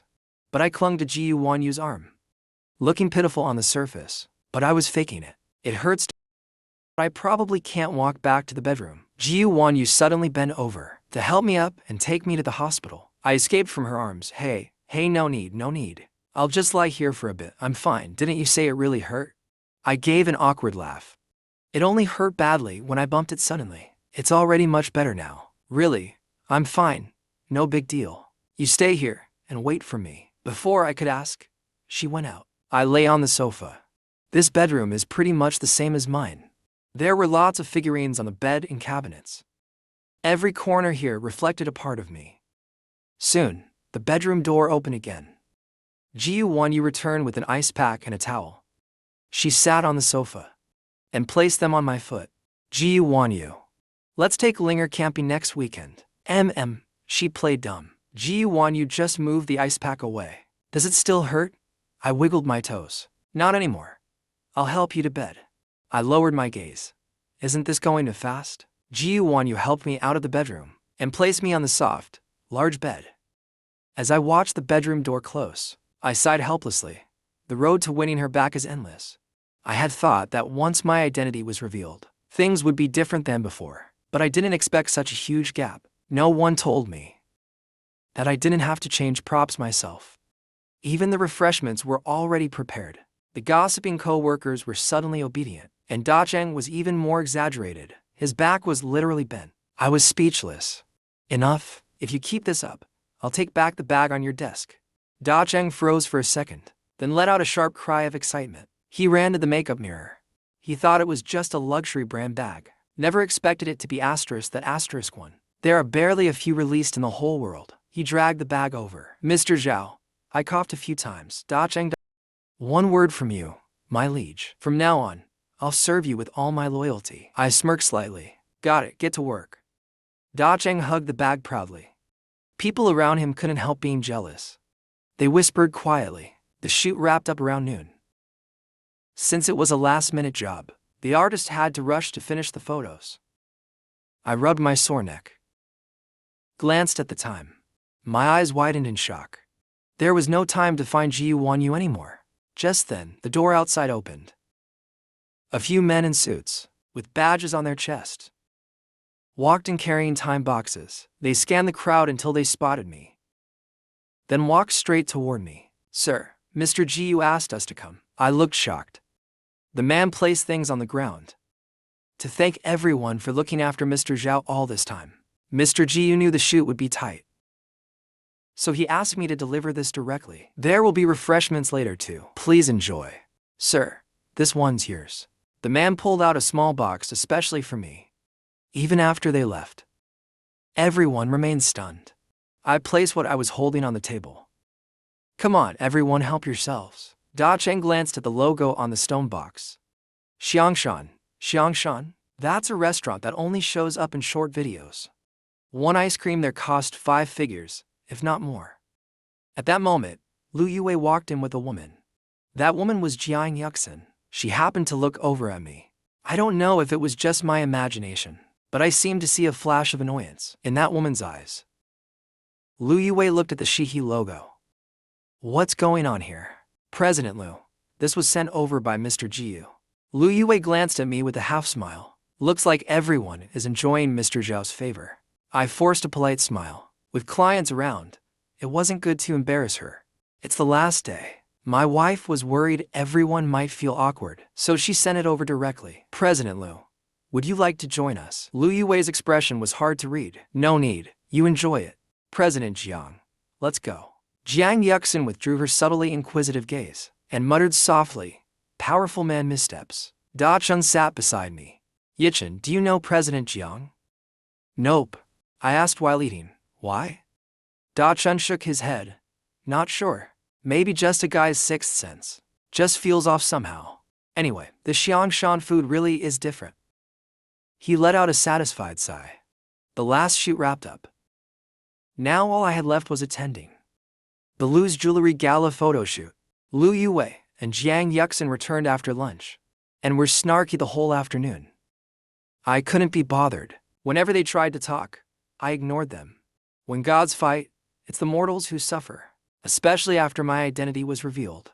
Everyone quietly focused, no longer daring to gossip. Lu Yuwei stood at the door glaring at me, looking at the photos on the iPad.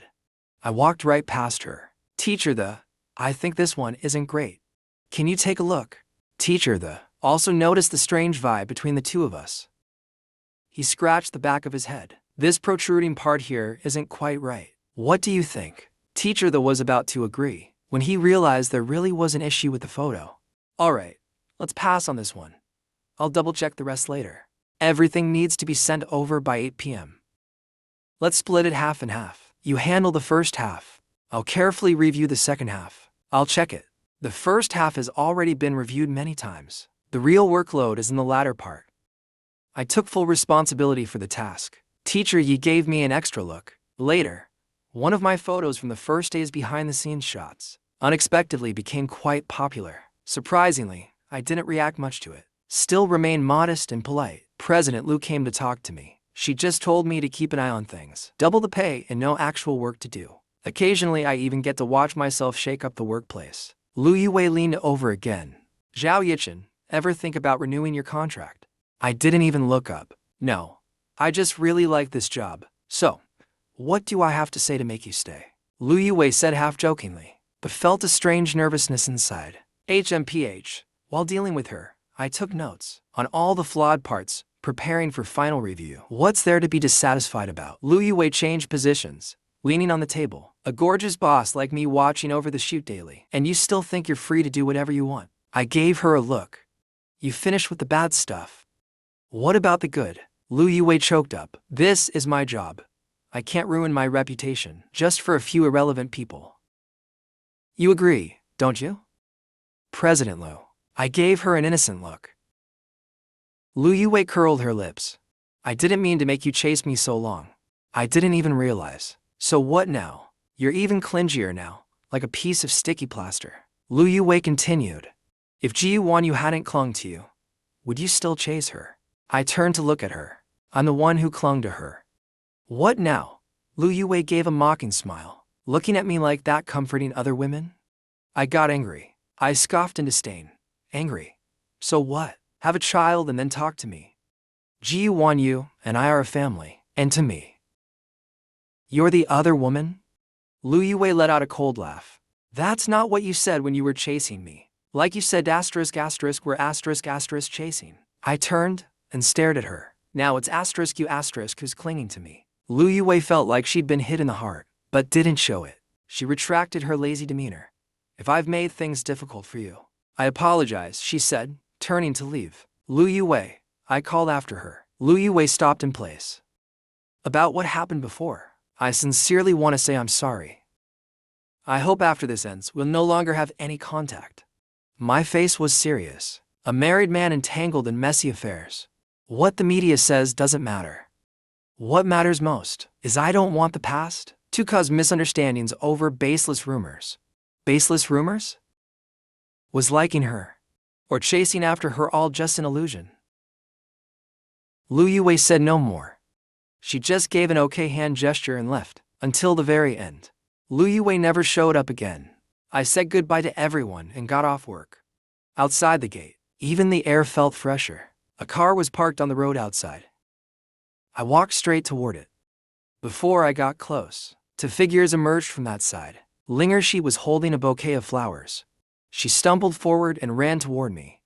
I squatted down, waiting for her to come over. She dashed into my arms like a little cannonball. The scent of flowers lingered at my nose. I almost got knocked over. You came to save me too. Ling'er nodded excitedly. She handed me the flowers in her hand. Thank you, baby. I stood up. Gu Wanyu opened the car door. She lifted Ling'er into the child seat and fastened the seatbelt. Then she stepped back and closed the rear door. I stood there holding the flowers, stunned. I haven't gotten in yet. Gu Wanyu muttered unconsciously. You sit in front. As she spoke, she opened the passenger side door for me. We're going to visit the Gu family today. I'll take you both home first. Gu Wanyu gripped the steering wheel. I was slightly stunned. Why are you taking us back? Gu Wanyu pursed her lips. You don't like them. I buckled my seatbelt. You don't like them either. We're a family. Ling'er, and I will go with you. Gu Wanyu's brows moved slightly. It's not going back. That's not my home. Then wherever you go, we'll go with you. I turned my head and looked at Ling'er, sitting obediently in the child's safety seat. Right, little piggy. Ling'er raised her little pig toy and nodded firmly. Gu Wanyu felt a warmth in her heart. She couldn't help but smile. The car stopped in front of the Gu family villa. Gu Wanyu carried Ling'er out and rang the doorbell. The door opened from inside shortly after. The maid was stunned. Miss, please come in. The whole family is in the living room. Hearing the commotion at the door, a few people looked up. Chinhao was the first to react. Sister Wanyu. Gu Yiren looked a little nervous. She stared at the person entering without speaking. When Gu Minjin saw me, he instinctively frowned. Suddenly, Gu Wanyu reached out and held my hand. I froze for a moment, then gripped her hand in return. Sis, Gu Yiren bit her lip and called out, Big sister. Gu Wanyu squinted at her with a faint look in her eyes. Gu still didn't respond, those slightly disappointed eyes beneath. Gu Minkian put down his crossed leg. Have you been busy these days? I've never experienced this kind of strange family atmosphere. It's like they're having a serious meeting. Luckily, the servant came over with a tray, placing the brewed tea in front of Gu Wanyu. Gu Wanyu glanced at her. Don't you know how to count? The servant hadn't spoken yet. When Lan Yuan spoke first, I went on a trip a few days ago and brought back some tea. I found it quite good. It was too hot in the kitchen. I was afraid Ling'er might touch it, so I didn't let anyone bring it out. As she spoke, she subtly glanced at the servant. The latter understood and turned around to head to the kitchen. Gu Wanyu showed no mercy. Is this Ling'er's first time here, or yours? When has she ever run around and grabbed things? As long as you're even-tempered. Lan Yuan's face also turned slightly awkward. Gu Minqian seemed reluctant.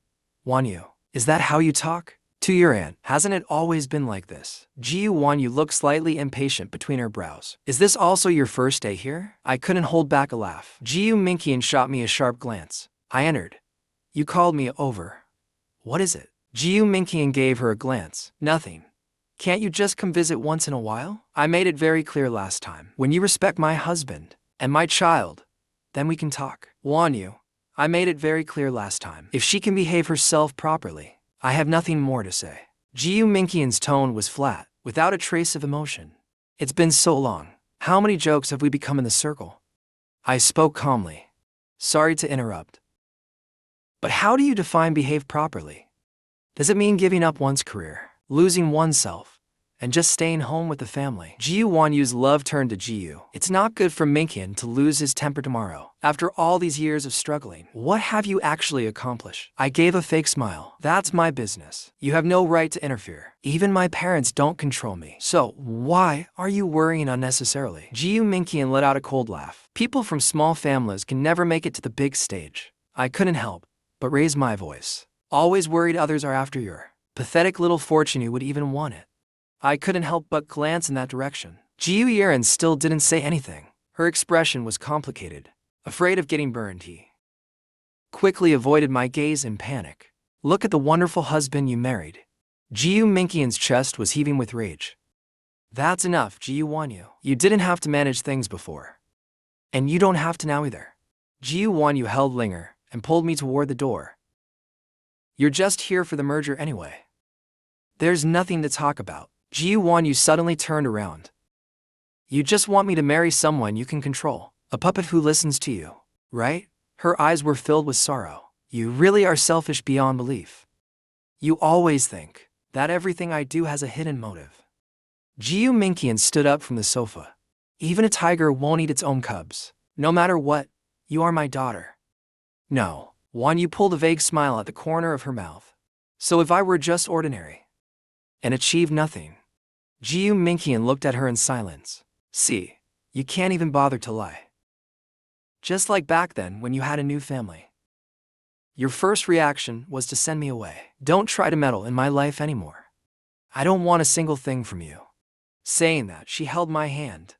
Let's go. Outside, the setting sun was falling over the mountain tops. Gu Wanyu's face revealed no emotion. Xiaogang was about to open the car door. The woman's hand paused. She calmly looked at Gu Yiren standing on the steps. Then she slowly walked up to Gu Wanyu. I'm sorry, there's nothing to apologize for. Gu Wanyu opened the car door. Gu Yiren opened her mouth slightly, but ended up saying nothing. She watched the car disappear from view. Feeling a little lost, turning around, she saw Lan Yuan standing on the steps. Mom, Lan Yuan glanced at her coldly. Why did you come back? No reason. Lan Yuan wrapped the shawl tighter around her. Everything I've done is for your own good. Gu Yiren looked a bit disappointed. When I was little, you made Dad think my sister disliked me. You let him go off on his own. Was that really for my sake? Lan Yuan stared at her silently for a few seconds. Gu Yiren sadly took a step back. Why do you think everything has to be a competition? Can't a family just live in peace? As a child, Gu Wanyu didn't like to talk to anyone. Back then, she didn't understand that her mother was the other woman. She used to chase after her sister all the time. Though she was impatient, she would still look after her and make sure she didn't fall. Later, it turned into her pushing her down. The snack she brought back made her end up in the hospital. If she hadn't left, with her abilities, could their father really treat them equally? Lan Yuan grew impatient with her lack of understanding. Your father has plenty of women outside. All these years, do you know how much I've done just to keep you from having a bunch of half-siblings? Mom, Lan Yuan shouted angrily, enough. Then what do you want me to do? Go and tell your father now. Everything I've done over the years. Go on, go, and let him throw all of us out of the house. Then the entire Gu family will belong to Gu Wanyu. Do you think she even acknowledged you as her sister? Gu Yiren gave a bitter smile. I've never wanted to fight for anything. I'm not even interested in managing the company. Xiaoran, everything Mom did was for you. All these years, I endured everything in the Gu family. I was made difficult by my in-laws. I was scorned by people in the social circle. A trace of sorrow flashed in Lan Yuan's eyes. You've never suffered. You don't know that what you have now was once completely out of reach for someone like me. As she spoke, she wiped away a tear from the corner of her eye. She curved her lips in slight pride. So what? Now who doesn't respectfully greet me as Mrs. Gu when they see me? Gu Yiren painfully closed her eyes. She's not your sister. You're destined to be rivals. She returned to her usual calm and indifferent look. Hurry inside. Don't keep your dad waiting for the wine. Gu Minqian looked at the two as they entered. What took you so long? Lan Yuan sat beside him. Xiaoran hadn't seen Wanyu in a long time. She wanted to catch up with her sister. Gu Minqian set the teacup in his hand onto the table. What did you talk about? Lan Yuan sighed meaningfully. You know how Wanyu's temper is. Gu Minqian snorted. She said such harsh words. From now on, I'll just pretend I don't have a daughter. Lan Yuan patted him. Enough now. Let's eat. You've had a long day.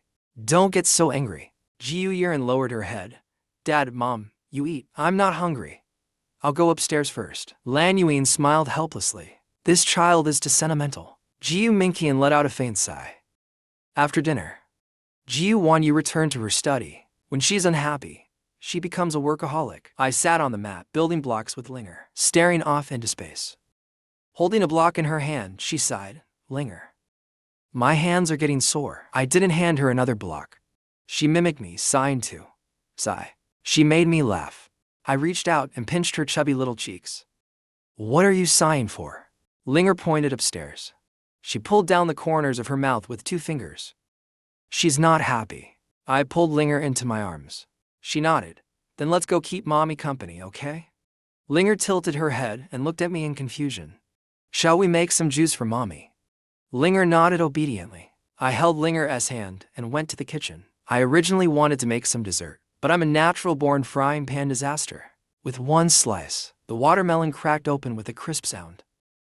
The bright red flesh looked sweet and tempting. I'm not very good with knives. I scooped out a small piece with a spoon and fed it to Ling'er. I ate a piece myself too. After scooping the watermelon out, I found the juicer in a corner. I looked at the instructions. Ling'er stood on a small stool and put the watermelon in.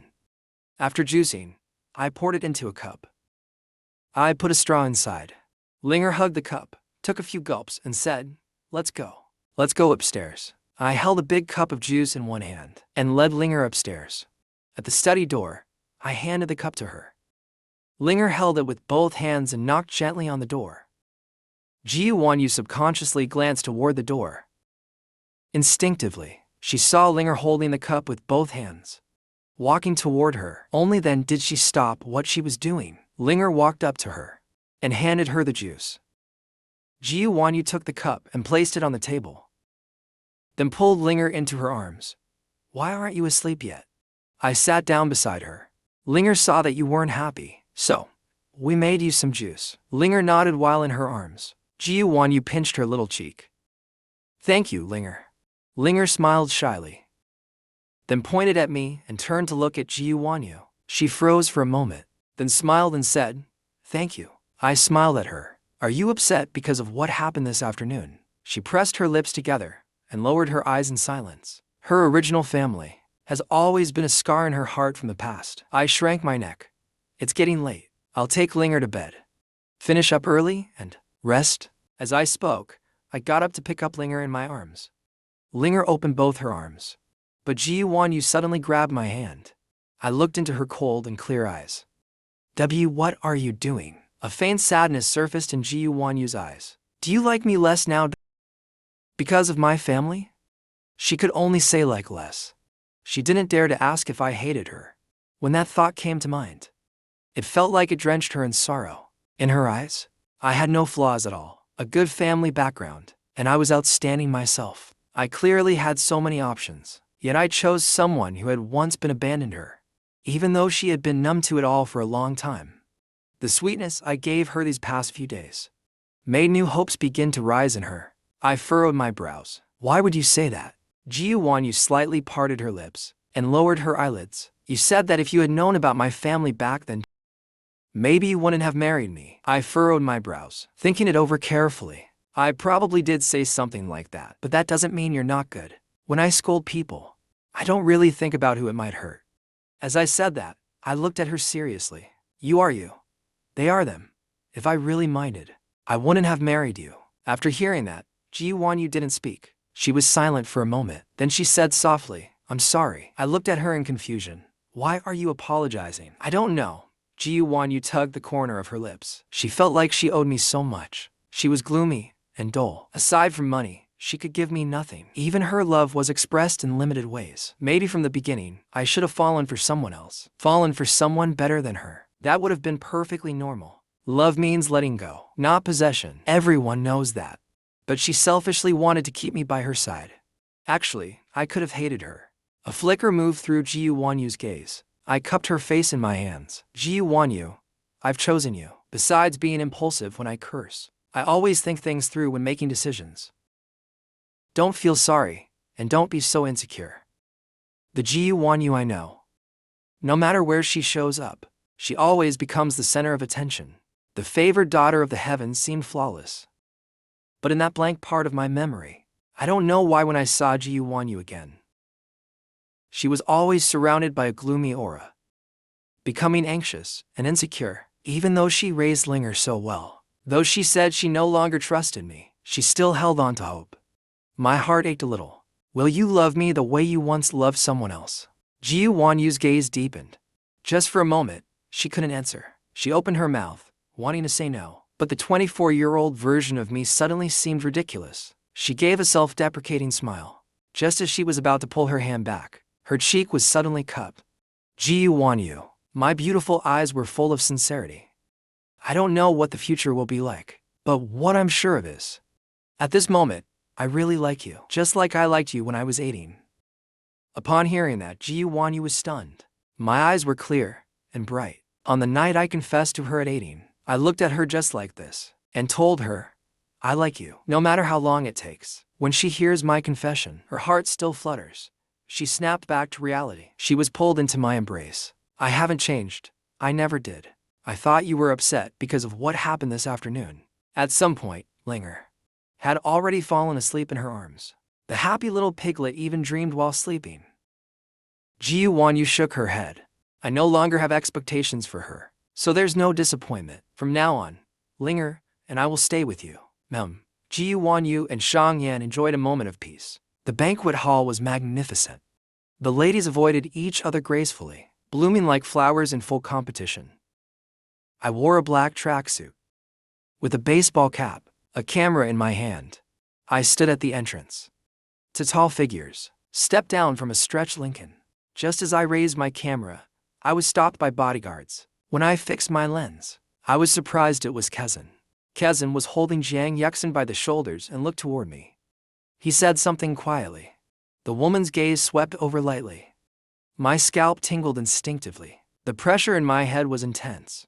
Jiang Yuxin looked at me, with clear annoyance at the crowd and noise.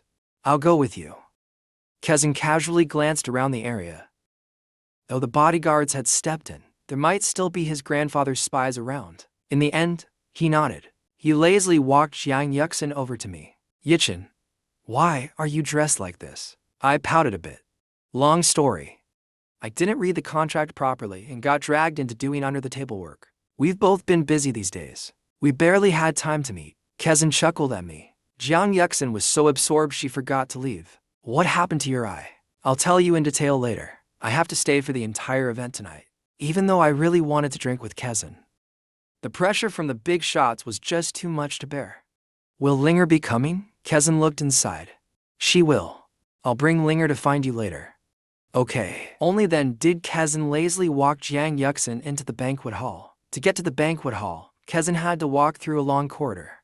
The corridor was brightly lit and luxuriously decorated.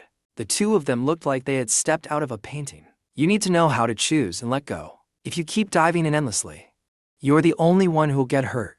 The woman's voice was cold and devoid of emotion. Cut your losses in time. Kezin moved his lips. Did Grandpa say something to you? Jiang Yuxin pressed her lips together, looking straight ahead. What does this have to do with Grandpa? A soft female voice came from behind Jiang Yuxin. The two turned around. Liang Mai quickly walked up to them. She only nodded at Kezin, her smile fixed on the woman in front of her. You came back from your business trip and didn't tell me. Did you bring me a gift? Liang Mai looked down at her. Jiang Yuxin instinctively glanced at Kezin. The latter's face remained calm. One of her hands slipped into her bag as Kezin let go of her shoulder. He dropped the arm he had around her. I'm going in first.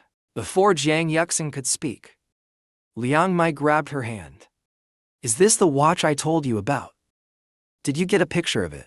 Jiang Yuxin pulled her hand back, her gaze fixed in the direction Kezin had left. She didn't respond to anything he said. Yuxin ji? Liang Mai followed her line of sight, but saw nothing there. I'll have my assistant send the gift to you, she said, then left her behind, and walked quickly toward the hall. The smile on Liang Mai's face rose at the corners of her lips. Cheng Yi was already walking in with Mo Nuo. He noticed a photographer in a baseball cap. Something about them felt familiar. He instinctively stepped back. Yichin. I looked up. Cheng Yi and Mo Nuo raised their heads and greeted me. Uncle. I pinched Mo Nuo's delicate little cheek. I'm the chief photographer for the Xiaohe series. Cheng Yi nodded. I saw the official promotional photos. They were beautiful. So you're the one who took them? I got a little excited. They were really stunning, really. I let out a soft sigh. I had high hopes for the final result too, but the response after release was quite flat. You all go in first. Ling'er should be arriving soon. Okay, speak of the devil, there she was. From afar, I saw the familiar license plate. I raised my camera to take a picture. A bodyguard came over to stop me, but hesitated when he saw my face, then stepped aside as Gu Wanyu walked straight toward me with Ling'er in her arms. Ling'er reached out her hands to be held. I skillfully handed my camera to the woman in front of me, then took Ling'er into my arms. I asked, why did you come so early? But Gu Wanyu asked instead, have you eaten? I pouted, no. I came over early this afternoon to prepare. Didn't even have time to eat. Gu Wanyu was about to say something when a male voice came from behind. President Gu. The two of us turned our heads. Zhou Jimin was dressed in a custom suit, making his legs look long.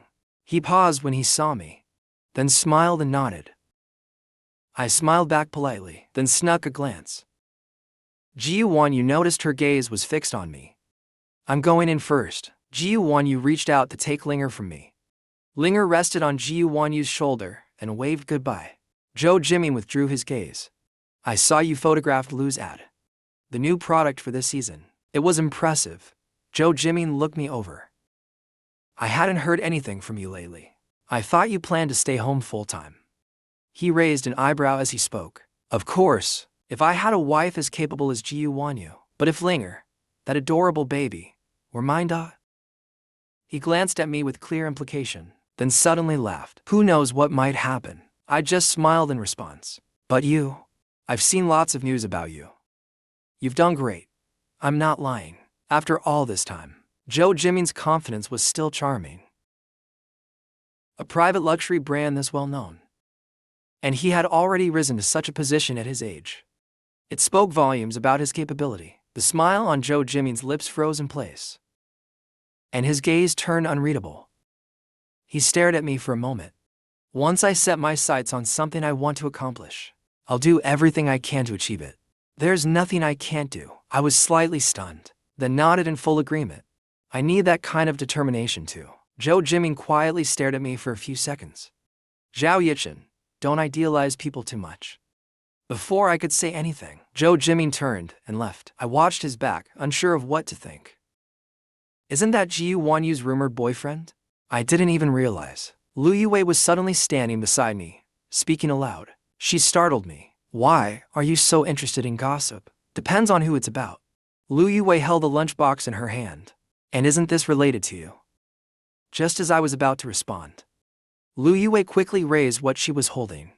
Seeing how busy you were all afternoon, I brought you food to reward my hard-working employee. How about it? Touched. You're working, so I'm giving you break time. I'm the boss. What I say goes. And besides, Almost everyone's here already. Feel free to work your magic tonight. The guest will arrive early. All the photos we need are done. Who dares keep capitalist waiting? Before I could say anything, my arm was suddenly pulled close to a soft body beside me. When I looked down, I saw Gu Wanyu's delicate little face. Since that's the case, mind if I take you away? Gu Wanyu held a tray with one hand. It was filled with food. She handed it to me. What are you doing here? My eyes lit up. I walked inside with her. You brought it yourself. I picked up a mini cake and took a bite, came out for some air. It's so good. I'm starving. Gu Wanyu said. Don't eat too much. I booked a restaurant. We'll go right after this ends. I exclaimed excitedly. Wow. Xiang Shan, Our voices faded into the distance. Lu Yuwei maintained the perfect pose throughout. She let out an unreadable laugh, then tossed the food container to the assistant behind her. The assistant had seen it all and didn't know how to respond. Should I still take this to Mr. Zhao? Lu Yuwei gave her a cold glance. Toss it if you want. Eat it if you want. Do you really need to ask me how to handle this? The assistant shrank back. Got it. Where did Xiao Lu and Ling'er go? I was hiding in a corner, eating. They went out to play. Gu Wanyu casually pinched a bit of bread from the corner of my mouth. Relax, the bodyguards are with them. I nodded. You want some? Gu Wanyu asked. No, I'm good. Want to eat anything else? I'll have my assistant bring it. I shook my head. No need. I'll eat after this wraps up. The banquet's about to start. I put the tray down, then put on my baseball cap. Time to get back to work. Wait, Gu Wanyu grabbed my wrist. Before I could get her next words, I leaned down, teasing her with a smile. Anything I can help with? President Gu? What are you doing here? Before she could say anything, we were interrupted. My baseball cap was pulled down low, and the lighting was dim. That person couldn't quite tell and frowned in confusion. She gently held his hand. President Gu, wouldn't it be bad if your husband found out? Without giving a chance to respond, she grabbed the camera and ran. That person looked stunned. She didn't expect the usually cold Gu Wanyu to act like this. Gu Wanyu remained calm, completely unbothered by being exposed. She straightened her clothes and nodded at her as a greeting. The banquet reached its climax. Business elites toasted each other. I took a moment to go to the restroom. When I came out, I heard an argument in the hallway. Mr. Zhou, of course a deal like this needs to be discussed in person. You're so capable. I'd really like to see it for myself. President Zhang, let's not talk business tonight. We can schedule another time. It was Zhou Jiming's voice. The woman still wouldn't give up. I happen to be free tonight. How about we find a quiet place to talk in detail? President Zhang, though I'm not in charge of this project, I'll be working closely on it with Miss Lu. Tonight is really not convenient. Next time, I'll definitely share a drink with you properly. I've heard you're extremely competent. Why not take the opportunity to talk tonight? I shook the water off my hands and walked out. I saw Zhou Jiming cornered in a hallway. That old hag's hand was nearly on his ABS. Hey, both of them looked up. President Gu is looking for you, Mr. Zhou. I put the baseball cap on my head. President Zhang's eyes lit up when she saw my face. Then she realized I looked familiar. Zhou Jiming maintained a formal smile on his face. Thank you, I'll be right there. Then he said to President Zhang, sorry about this. President Zhang, you already discussed it with President Gu. President Zhang snorted lightly. This gentleman also looks familiar. So, you're both with President Gu, huh? Her words were ambiguous. President Zhang, we've worked privately with President Gu for years. It's only natural that we're close. Besides, President Gu is famously devoted to her husband. If those words reach President Gu's ears, what do you think would happen? Zhou Jiming said. President Zhang looked me up and down, her gaze full of ill intent. If I'm not mistaken, you were the one beside President Gu just now, right? And you're entangled with President Lu too. Quite the tricks you have. Why don't you name your price and come with me? I'll make sure you enter the banquet hall with dignity. How about it? I gave her a once-over in return, then raised my brow. I was just outside taking pictures. Maybe it's my blood that attracts bugs, but I didn't know. It also attracts flies. President Zhang's face turned ugly. Don't push your luck. Do you really think you've caught the eyes of rich young ladies? With that shabby look, you think you can rise to the top? I raised my chin high. Sorry. I am the top. President Zhang's face turned ashen. Even nurses give me some respect. And yet some nobody working under someone else wants to support me.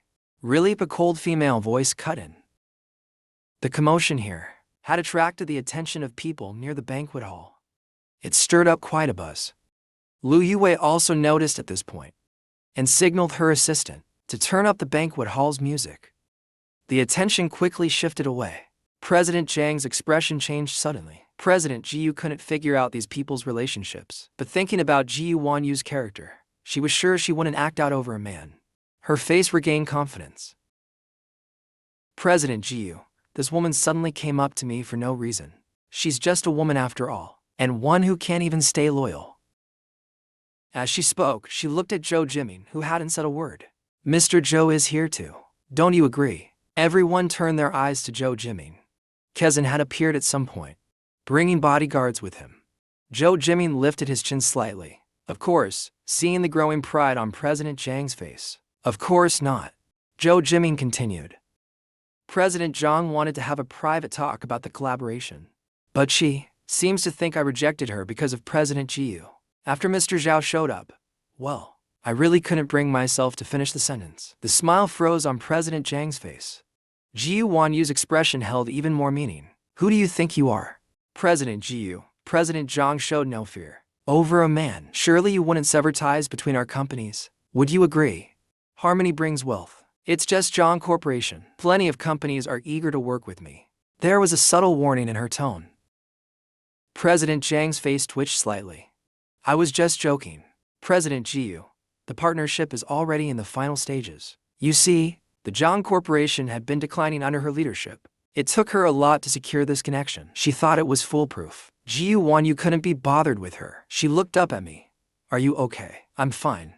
I turned my back to her lazily. President Gu, he tried to follow me, but the bodyguards stopped him. The farce finally ended. Zhou Jiming saw no reason to stay. As he passed, he gave a mocking smile. President Zhang shouted, so the deal's off. And your sweetheart ran off with someone else. You can still laugh. Zhou Jiming no longer wore a polite smile. There was only disdain in his eyes. Don't you know President Gu's husband's surname is Zhao? President Zhang's expression twisted. She seemed to recall Zhou Jiming calling her Mr. Zhao earlier. She stumbled back in shock. Her face turned ashen. It's all over. As I walked down the corridor, I turned my head slightly and asked, why are you here? Gu Wanyu pressed her lips together and looked at me. Why do you think I showed up there? I don't know. I was just about to throw a left hook, then a right hook. You rode in on a cloud of rainbow light, bringing your conquered land to save me. I don't know why she suddenly looked upset. Praising was the right move. Gu Wanyu said no with her mouth, but who knows what she was really thinking. Like now, for example, when I said that line, I could clearly see her expression improve a little. But really, just a little. That's amazing. It's like you predicted I was in danger and suddenly showed up, just like that. We must be a match made in heaven. We even have telepathy now. A sudden, out-of-place male voice cut me off. Kezan looked at me with concern. Are you okay? I waved my hand. I'm fine. It was the other side that almost had a problem. Gu Wanyu suddenly let go of me. You to talk. I've got something to do. I watched his back, confused. Why is he upset again? What's wrong?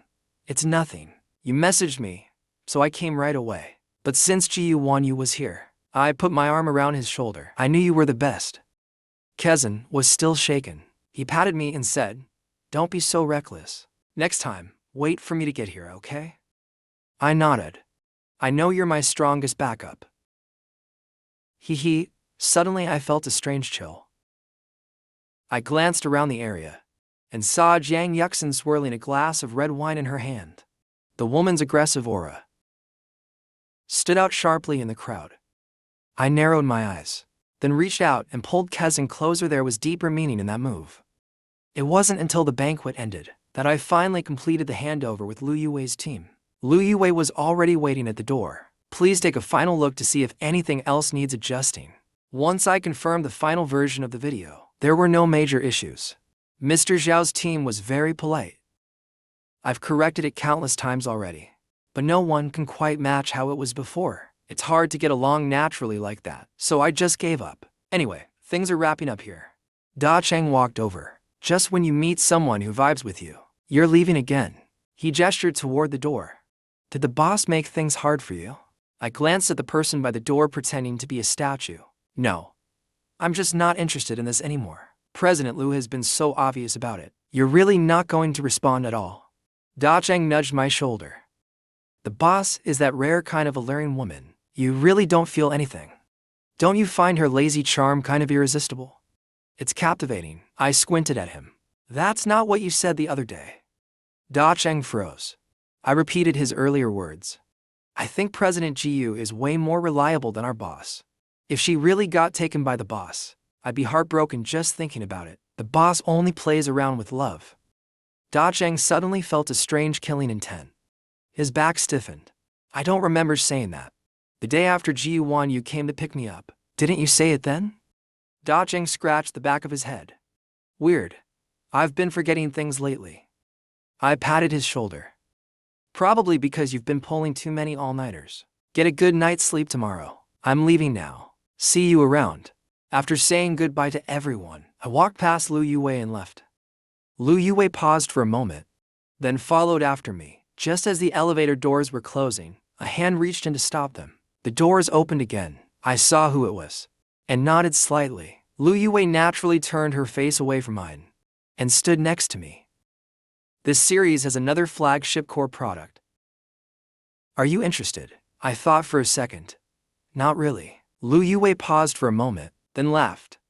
What's wrong? Is Gu Wanyu unhappy again? Your talent doesn't need to rely on anyone. Not at all, I said calmly. I've never needed to rely on anyone. I'm more drawn to landscape photography, or people with a strong sense of story. Lu Yuwei raised an eyebrow. And how are you so sure? My jewelry can't tell a story. I raised my brow. Nowadays, few people care about a product story. Most shoots are beauty for beauty's sake. The post-editing takes a lot of time, too. Especially fixing up the celebrities' faces. I've shot quite a few celebrities lately. They're exhausting to work with. Lu Yuwei went quiet for a moment. Your first day here, someone acted like a diva. Why did you still choose to stay? After all, you don't look like someone who's short of $1 billion. On my first day, someone from the other team had a nasty temper, often yelling at and hitting assistants. A few hours of work dragged late into the night. Though the contract said I could yell at anyone I wanted, Lu Yuwei hadn't done anything truly despicable. No reason to ruin someone's brand. Celebrities these days have massive fan bases. One brainless move can create huge trouble. Part of it was also to get a bit more exposure. But that wasn't the only reason. There was another reason. It was because of you. The elevator door opened. What do you mean? Lu Yuwei was stunned and caught up to me, her eyes fixed on my face. I stopped walking. There was a seriousness in her expression I'd never seen before. You know, I used to be so crazy about you. I wanted to see after working with you for so long, if I could find a reason why. Or maybe see if there's anything in you. That makes my feelings make sense. I shook my head without hesitation, then continued walking toward the exit, without another word. There was nothing more to say. I walked straight toward the main entrance. You're leaving because you found your answer. So there's no need for us to stay connected anymore, right? An inexplicable emotion rose in Lu Yuwei's chest. She couldn't quite describe what it was. I spoke as I pushed open the revolving door. Part of it is about the business division. The other part is because of Gu Wanyu. Gu Wanyu minds your presence. So there's no reason for us to be friends. Lu Yuwei has never really understood me. She doesn't know that such a handsome guy could be so sharp-tongued. She doesn't understand that the me standing before her can be this decisive. I suddenly turned around and laughed at her. You want to keep me around so badly. Is it because you've realized my good looks mean nothing next to actual ability? It's like you didn't know I was this handsome. She struggled to avert her gaze. Swallowed hard. If I said something, I stopped and waited for the green light. The street lamp cast long shadows over us. Our shadows stretched long and thin, like to parallel lines. Lu Yuwei frowned and stepped toward me. Took one step closer. If I said I'm starting to wake up a bit. Just as the two shadows were about to meet, one of them suddenly disappeared. When Gu Wanyu and Lu Yuwei looked up, the person in front of them was already running toward the opposite side of the street. She looked at me seriously. She ran up to the woman, and the woman across the street just happened to look back at her too. Their gazes met midair. I was about to ask, "Why are you here? Didn't I tell you to go back first? That's what you said." My eyes were sparkling with stars. Gu Wanyu calmly withdrew her gaze. "I'll wait with you." "What about Ling'er?" I looked into the car. The rear window suddenly rolled down. Ling'er leaned against the door, tilted her head, and smiled at me. Her tiny hand resting on the window had a huge mosquito bite. "Ling'er, were you waiting for me to get off work too?" Ling'er nodded. I noticed the bump on her hand. "Roll the window up, sweetheart. Mosquitoes will fly in again." Ling'er obediently rolled up the window and sat down. "Let's go home." "Okay." I reached for the backseat door, but Gu Wanyu stopped me. "Sit in the front." I curved my lips into a smile, trying to act natural. As I bent down, a sharp pain hit my temple again. It used to be a fleeting sensation, but this time it lasted longer than before. Gu Wanyu immediately leaned down to check on me. "What's wrong?" We were very close. I waited for the wave of pain to pass. Only then did I take a deep breath. "I'm fine. Probably from staying up too late recently. We're going to the hospital." She frowned and helped me in. I looked at her pitifully. "No, not the hospital. It's nothing. I'm just really tired. Let's go home and sleep." "Anywhere else hurt?" "No." I shook my head. "It just hurt all of a sudden. It's nothing serious. If anything hurts again, tell me. I'll take you to the hospital tomorrow." All right. Gu Wanyu closed the door, then walked around to the other side to fasten Ling'er's seatbelt. Lu Yuwei watched as the car disappeared from view. She suddenly let out a cold laugh. I must be crazy. How could I ever like Zhao Yichen? The one I've always liked was him. Suddenly overwhelmed, she pressed her hand to her chest. It felt so empty there, like something was missing. After Ling'er fell asleep, I tiptoed out of the bedroom.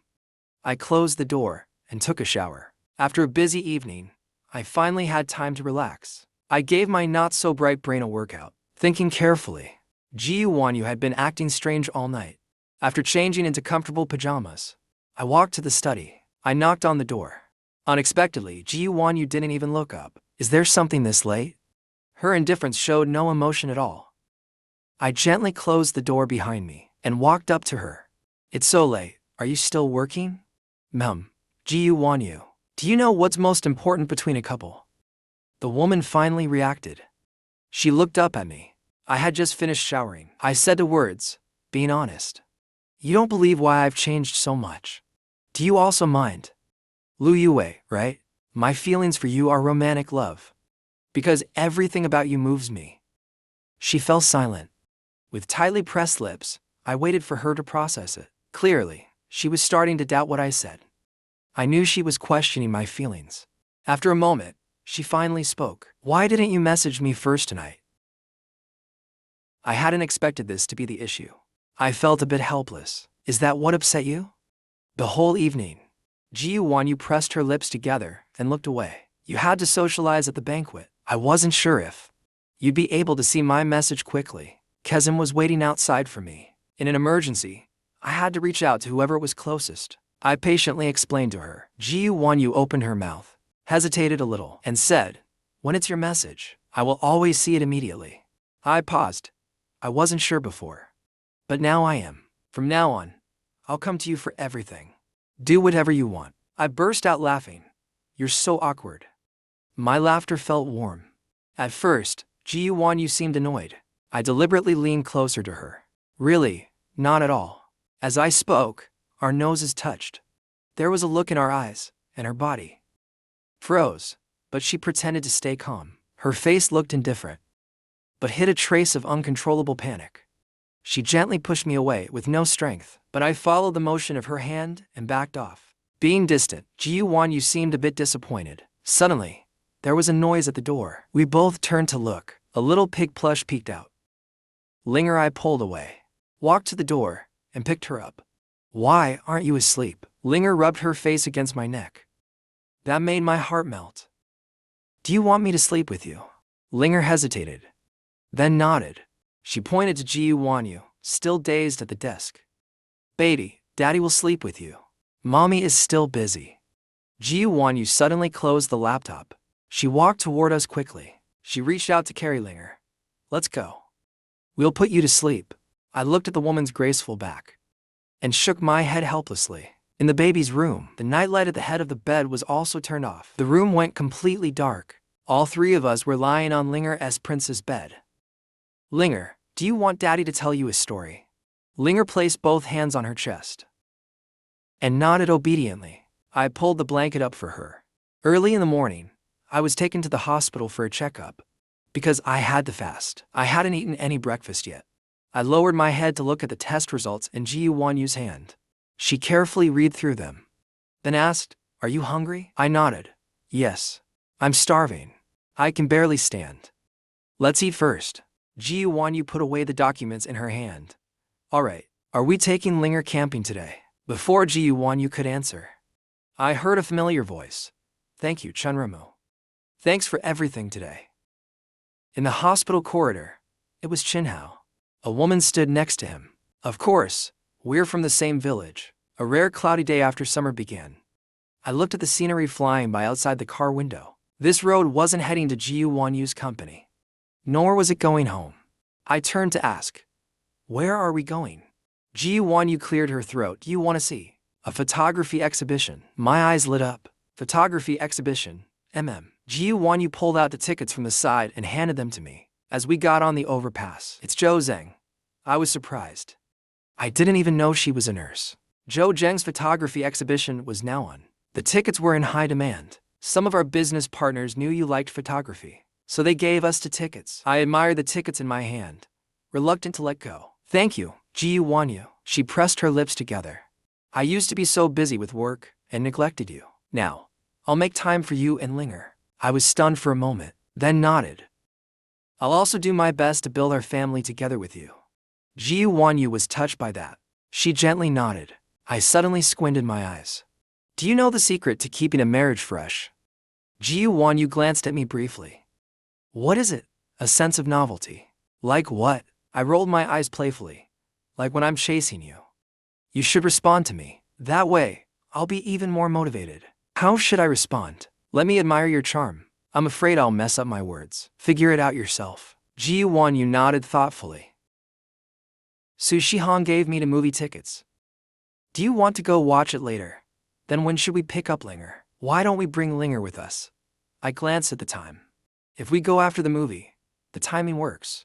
But Gu Wanyu suddenly interrupted me. "Sometimes we can have time just for ourselves too." I turned to look at her. "You finally know how to express your thoughts directly." Gu Wanyu's ears turned red. She looked straight ahead. "You said it. That couples should be honest." I nodded. "So, you want to go on a date with me today?" "Just the two of us," she added. That made even someone as bold as me blush. Neither of us spoke for the rest of the ride, until we stopped in front of a villa.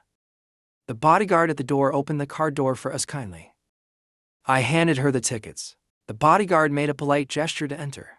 We walked through the garden and arrived at the front exhibition hall. There weren't many people inside. I was a little confused. Zhou Zheng is so well known. Normally, it should be packed with people. I didn't think too much about it. As soon as I walked in, I was captivated. The majestic beauty of nature, the moon resting on tree branches, a bamboo forest covered in thick fog. Every piece was breathtaking. My eyes were filled with admiration. I carefully examined each and every photograph. A great piece draws you into its world, not only visually, but also spiritually. A voice suddenly called, interrupting the atmosphere between us. I turned around and saw Lu Yuwei's face filled with mixed emotions. "Long time no see, Yichen." Lu Yuwei crossed her arms and looked at me with a smirk. I felt a wave of disgust. "Who said it's been a long time? Wasn't it you who said yesterday? Not seeing you for a day feels like 3 autumns? Not seeing each other for one night still counts as half a season, right?" Lu Yuwei glanced subtly at Gu Wanyu. "By the way, didn't you say you were confident you could get me the Chengxi project?" Lu Yuwei looked shocked. "You weren't lying to me, were you?" I wanted to strangle this idiot, because I could clearly feel the atmosphere around us change. It was June season, but the temperature felt like winter. "I'll get you something to drink." Gu Wanyu had returned to her usual cold demeanor.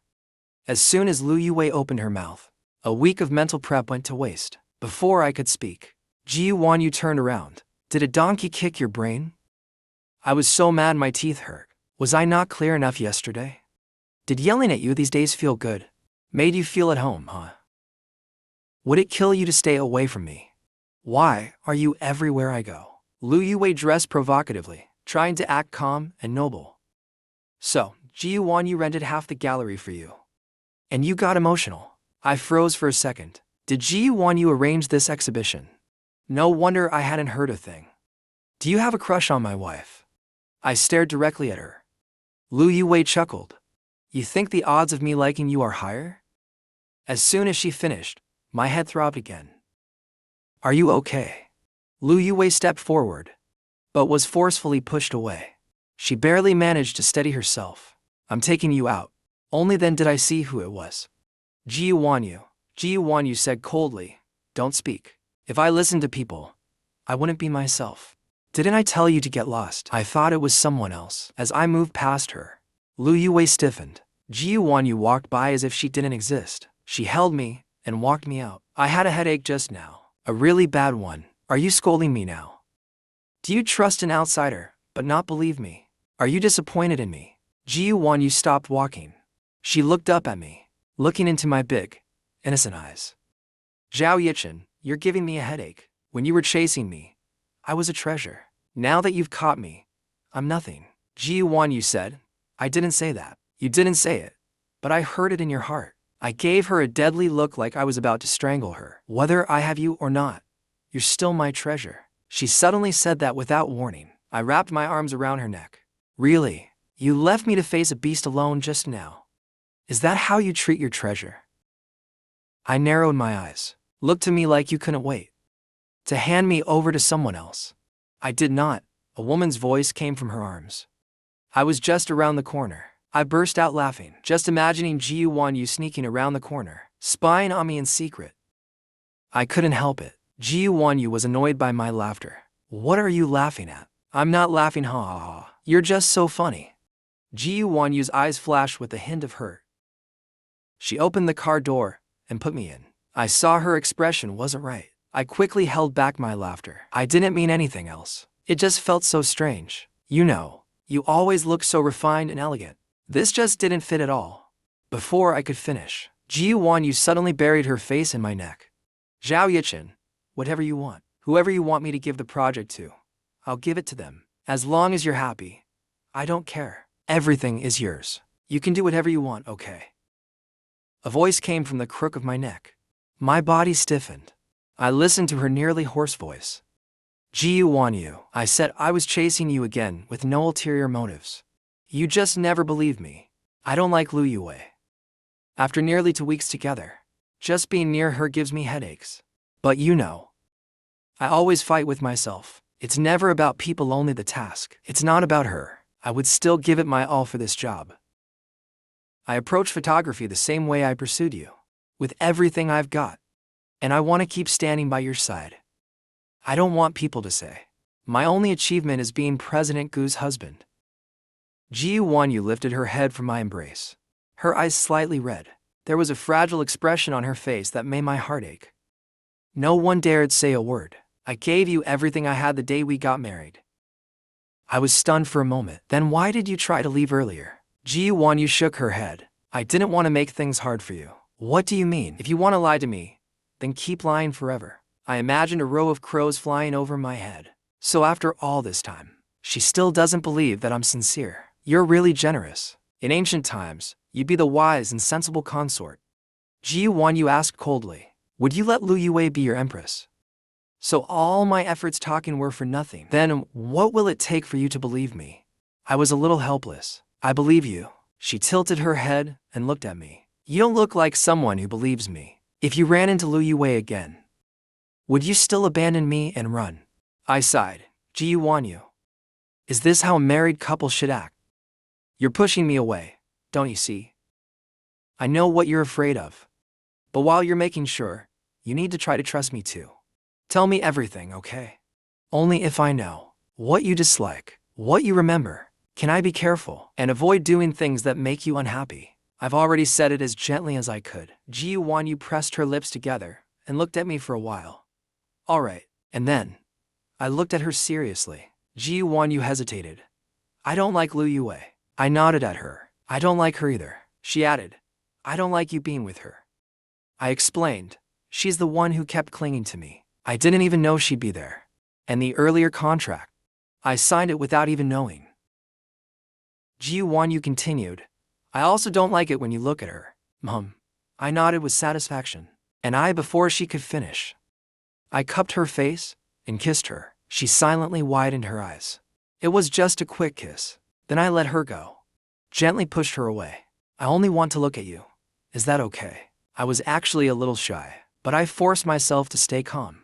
Gu Wanyu's face was tight, her eyes fixed on mine, emotions swirling in the depths of her gaze. Mom, let's go. I jokingly pushed her lightly. The wind swept over the green grass, rippling like waves. There was a villa up ahead. As soon as Ling'er was set down, she eagerly ran forward. I looked at the wind-blown grass. It looked like something out of a painting. I lifted my camera and took a picture of Ling'er as she ran. It's so beautiful. How did you find this place? Gu Wanyu's gaze flickered slightly. Do you remember the theater I took you to this morning? I paused my hand. I remember. Did you used to take me there a lot, did I?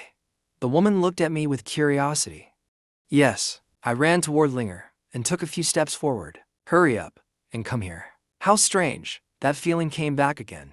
Gu Wanyu walked toward me like she had just received an urn of ashes. She came closer to me. As soon as she got close, I grabbed her hand and ran forward. Ling'er looked back with a smile on her face. Her smile grew even brighter.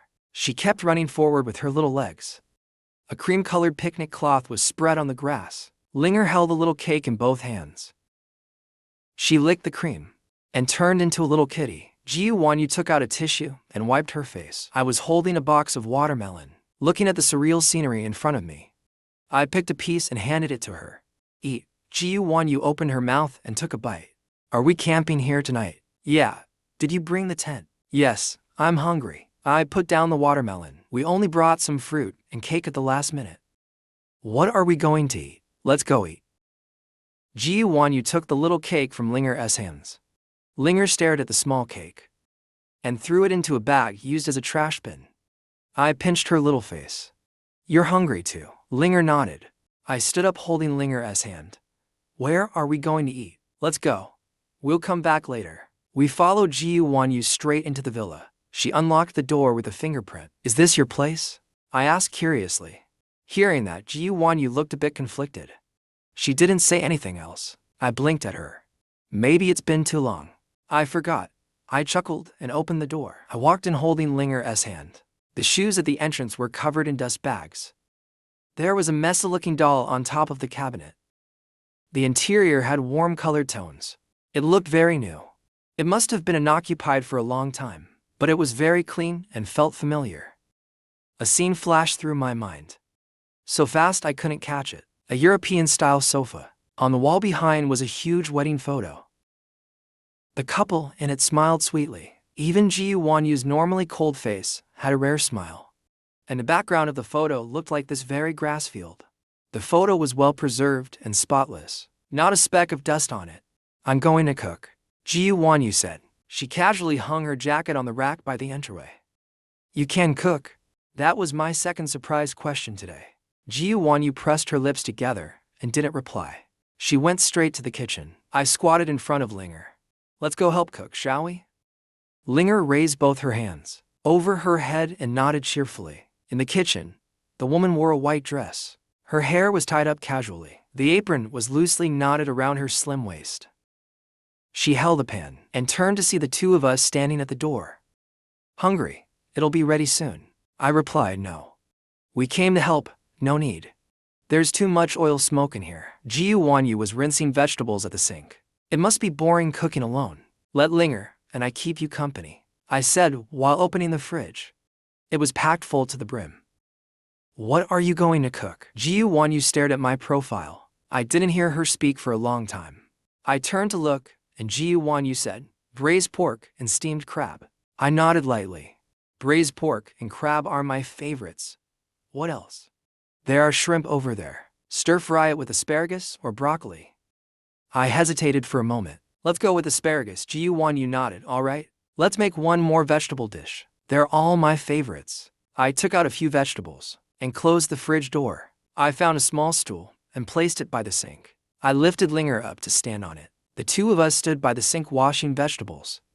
Ling'er carefully washed every leaf. I looked down and peeled garlic. Gu Wanyu took the garlic cloves from my hand and went to wash them. Okay. Ling'er finished washing the vegetables and tiptoed to wash her hands. Her rolled-up sleeves slipped down. They happened to touch the big crab in the sink. The crab's claws were very quick, and they grabbed Ling'er's sleeve and wouldn't let go. Ling'er is timid. She lightly shook her little hand. When that didn't work, she shook harder. Hearing the commotion, I looked over. I used chopsticks to help her pry it off. Baby, are you fighting with a crab? Ling'er pouted in grievance. She pointed at the crab in the sink, then showed me her sleeve where the claw had left a mark. Mom will steam it later. I pinched her chubby little cheeks.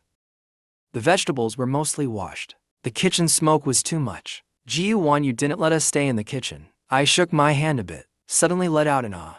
What's wrong? Gu Wanyu cupped my face and asked, did water get in your eye? Yeah. I blinked nonstop. Gu Wanyu leaned closer to check. I took advantage of the moment and kissed her cheek quickly. Ha. Gotcha. While she was stunned, I scooped up Ling'er and ran out of the kitchen. Gu Wanyu snapped out of it, still frozen in place. She raised her hand to touch where I kissed her. Soon, a delicious aroma wafted from the kitchen. The smell felt familiar. It made my stomach growl with hunger. Soon the dishes were on the table. I carried Ling'er to wash her hands. At the table, I tasted a piece of braised pork. It melted in my mouth, tasted just like my dad's cooking. So good, you're like a jack of all trades. You can do everything. I secretly felt delighted. Gu Wanyu asked, do you want barbecue tonight? I looked at her with surprise. Here, grilling here. Just the three of us. Maybe next time I'll bring Kezan too. Alright, just leave the dishes. Someone will come clean up later. You take Ling'er to bed. I still have some work to take care of. I nodded. Ling'er was a little excited. She didn't want to go to sleep. She stuffed herself into my arms to hide, hugging me, acting spoiled. What are you trying to do? I put down the Lego in my hands. If you don't sleep, how will you play this afternoon? Ling'er blinked her eyes at me. I don't want to sleep. I stroked her hair. Ling'er nodded. I thought for a moment. Then let's go make juice. Ling'er's big eyes blinked with surprise. Let's go. I helplessly picked her up, found some oranges in the fridge, found the juicer on the cupboard. I had no clue how to use these appliances. I carefully studied the instructions. Ling'er put her little hands on the counter, stood on tiptoe to watch me. I put down what I was holding, used a knife to slice the oranges and handed them to her. Ling'er was happy to help. She put her piggy plush on the sofa, took the oranges and started peeling them. From time to time, she glanced at the pig plush on the sofa. Once she had finished peeling, she placed the thick-skinned orange into the juicer. We made a big glass of orange juice. I poured a small glass for Ling'er, then found some ice cubes in the fridge and added them. Let's make fruit tea tonight, okay? I divided it into 2 cups. She let out a simple sound. I was a little surprised. Tonight I'll ask Mom where the honey is. I couldn't find it. I took a sip myself, picked up the other cup. Let's go upstairs and find Mom. Ling'er held her own cup, then reached out to grab my shirt and walked a few steps. She let go of my shirt, ran to the sofa. To grab the piggy plush she almost forgot. I was puzzled. That little piggy plush must be her bye-bye. It's made of really cheap material. Ling'er really likes piggies, huh? Ling'er reached out her hand. She signaled for me to hold her arm, but Ling'er couldn't hold on. I had drinks in both hands. Only then did Ling'er walk in front of me. Next time we go out, I'll buy you a prettier piggy, okay? Ling'er shook her head sadly. I had bought her many stuffed toys, but she only liked this one. The others were all left on the sofa in her room. The person who gave Ling'er this pig plush must be very important to her. Not even if it looks exactly the same? Ling'er shook her head. Okay, we won't change it, but I'll buy you lots of pretty dolls to play with. Okay. I knocked on the door. A voice came from inside. I pushed the door open. Gu Wanyu's eyes dropped as soon as she saw the spirited Ling'er. Her face turned cold again. The cup clinked against the table with a sharp sound. It was the juice Ling'er made. Gu Wanyu's expression didn't soften at all. She looked at Ling'er peeking over the table. Only her eyes visible. Zhao Ling'er, why aren't you taking a nap? No child can escape the fear of a serious tone. Ling'er pouted, clutching the pig plush tightly in her hands. Can little kids skip naps? Her tone was a bit harsh. I pursed my lips.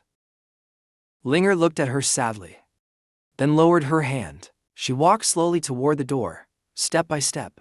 Her small figure looked so lonely and pitiful. I gave her a reproachful look, then walked up and picked Ling'er up. Her eyes were filled with tears. As soon as she was lifted up, the tears spilled out. She silently wiped her face. It's okay, baby. I'll take you outside. The door behind us slammed shut. Gu Wanyu's heart sank heavily. She looked at the orange juice on the desk. Because of the ice, condensation had formed on the outer wall of the cup. She reached out to pick it up. Her fingertips felt the cold. The villa fell into silence. The sunlight outside shone on the grass. Blue sky, white clouds, green grass. It all looked like a scene from an anime. A figure stood on a wooden bridge in the middle of the grass. I held a camera, captured a moving moment as the breeze passed by. Gu Wanyu stood by the floor-to-ceiling window. The coffee in her hand gave off a bitter aroma. Only when it cooled did she put the cup down. She walked upstairs, gently pushed open the bedroom door. In the corner of the big bed, a small figure was curled up. Gu Wanyu stood by the bed. Ling'er was facing the window. Both hands were pressed together under her cheek. Even asleep, her lips were closed tight. She looked so aggrieved. That little pig plush was near her elbow. Her long eyelashes fluttered. She pouted in her sleep, then opened her eyes and looked at the beautiful figure before her. Gu Wanyu sat by the bed and reached out to her. Ling'er, come here. She rubbed her eyes, her mind still groggy. She had just climbed halfway when she suddenly remembered something, then sat up and looked at her with grievance. Come to mommy. Gu Wanyu softened her tone. Ling'er looked around uneasily on the bed. Found her pig plush. She took it and held it in her arms, head down. Ling'er, are you still mad at mommy? Gu Wanyu didn't pull her hand back. Ling'er looked up at her, slowly crawled toward her, sat down beside her, lowered her head. Shaking her head, Gu Wanyu gently pulled her into her lap. Ling'er, I'm sorry. Mommy didn't mean to yell at you. Do you remember Uncle G, that doctor you often see? Ling'er looked up at her in fear. Don't be afraid, Gu Wanyu patted her back to soothe her. Uncle G said kids must take afternoon naps. If you don't nap, your immunity will get weaker. Ling'er, do you know what immunity is? Ling'er slowly calmed down. She looked up at her. Low immunity. Ling'er will get sick easily. If I can't take care of you, mommy will feel very guilty. Gu Wanyu gently stroked her little face. I'm sorry, Ling'er. Mommy's tone was too harsh just now. Next time, mommy will talk to you nicely, okay? Ling'er suddenly pouted. Unable to hold back, she buried herself in her arms and cried. I'm sorry, baby. Mommy doesn't know what the right thing to do is. The doctor said what to do, so mommy just followed. Every time you get sick, I get scared. She gently patted her back. I'm sorry. Ling'er cried without a sound, silently shedding tears. She seemed to sense Gu Wanyu's emotions. She looked up in her arms. With red eyes, she gazed at her. Two chubby little hands held her face. She nuzzled her, stirring waves in Gu Wanyu's heart. She rarely smiled. My face turned red in the sun, looking at the warm scene inside. I bit my lip and didn't open the door. That's not right. It should go here. I sat on the carpet, building Lego with Ling'er. Here doesn't seem right either. There were also many Lego sets on this side. Just more complicated than the ones over there. Smaller and more pieces. I was active as a child and didn't have patience for toys that required sitting still for long. To think a 3-year-old can play such complex Lego sets. Ling'er really is a little genius. Give her a toy, and she can hide in a corner all day. Even if no one praises her after she finishes building, she'd take it apart and build it again. At first, I thought Ling'er had OCD. If something was off, she'd break it down and start over. But it's not that. It's just that no one played with her. So, she played alone. When I picked her up from kindergarten, the teacher also said that Ling'er might be a bit withdrawn. but she actually loves making friends. Just like when Wonwoo played with her once. Ling'er became her little follower. Just one game of the slide and she was already attached. Ling'er became her little shadow. It's just that the kids at kindergarten always looked at Ling'er with strange eyes. Children are very sensitive to kindness and malice from strangers, so she often hid in a corner, immersed in her own little world. I was thinking about this when a cool female voice suddenly sounded in my ear. I turned around and didn't know when. Gu Wanyu had sat down beside me with a plate of fruit. "You're done?" Gu Wanyu handed me the sliced fruit in her hand. As I took it from her, I happened to notice a scratch on her finger. Just as she pulled back, I grabbed her hand. "What happened to your hand?" "It's nothing." She pulled her hand back. "I wasn't careful and cut it." I frowned. "Let me see." I held up her hand.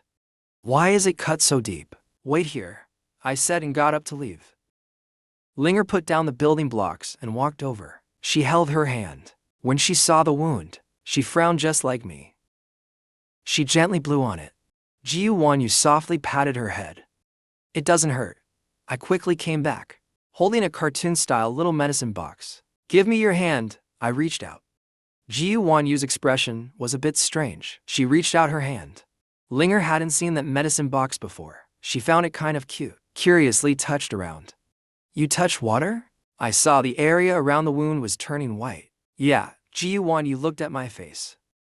"I rinsed it with water earlier." I frowned tightly. "That's not how you treat a wound." She pursed her lips and stayed silent. After applying the ointment, I picked up the used cotton swabs. "Don't cover the wound. If you cover it, it'll get stuffy. Only cover it when it might get wet." Gu Wanyu softly replied, I'm going down to put away the medicine box." As I turned around, I happened to run into Gu Wanyu coming downstairs. I was startled. "Why didn't you make a sound?" "Sorry," Gu Wanyu said softly. "It's fine." My gaze fell on her hand. "Don't touch water." As I walked past her upstairs, she suddenly said, "I'm sorry." I paused for a moment, guessing it must be about what happened at noon. I turned around. "You don't need to apologize to me. I don't really know kids' daily routines. But I'll pay more attention from now on."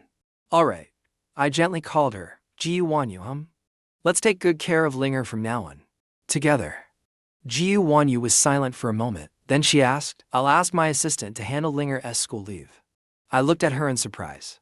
"Didn't you say you'd make more time for her?" "Okay," I nodded. "I'll go up first to play with Ling'er."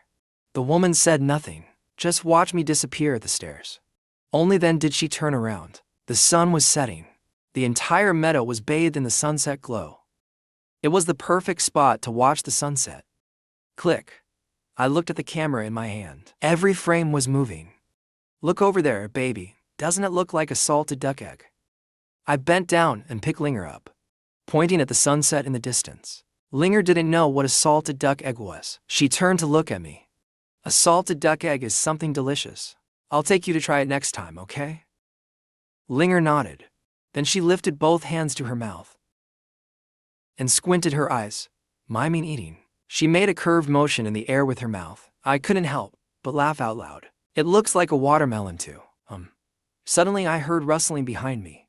I turned around and put Ling'er down on the ground. "Do you know how to do it?" Gu Wanyu opened the bag.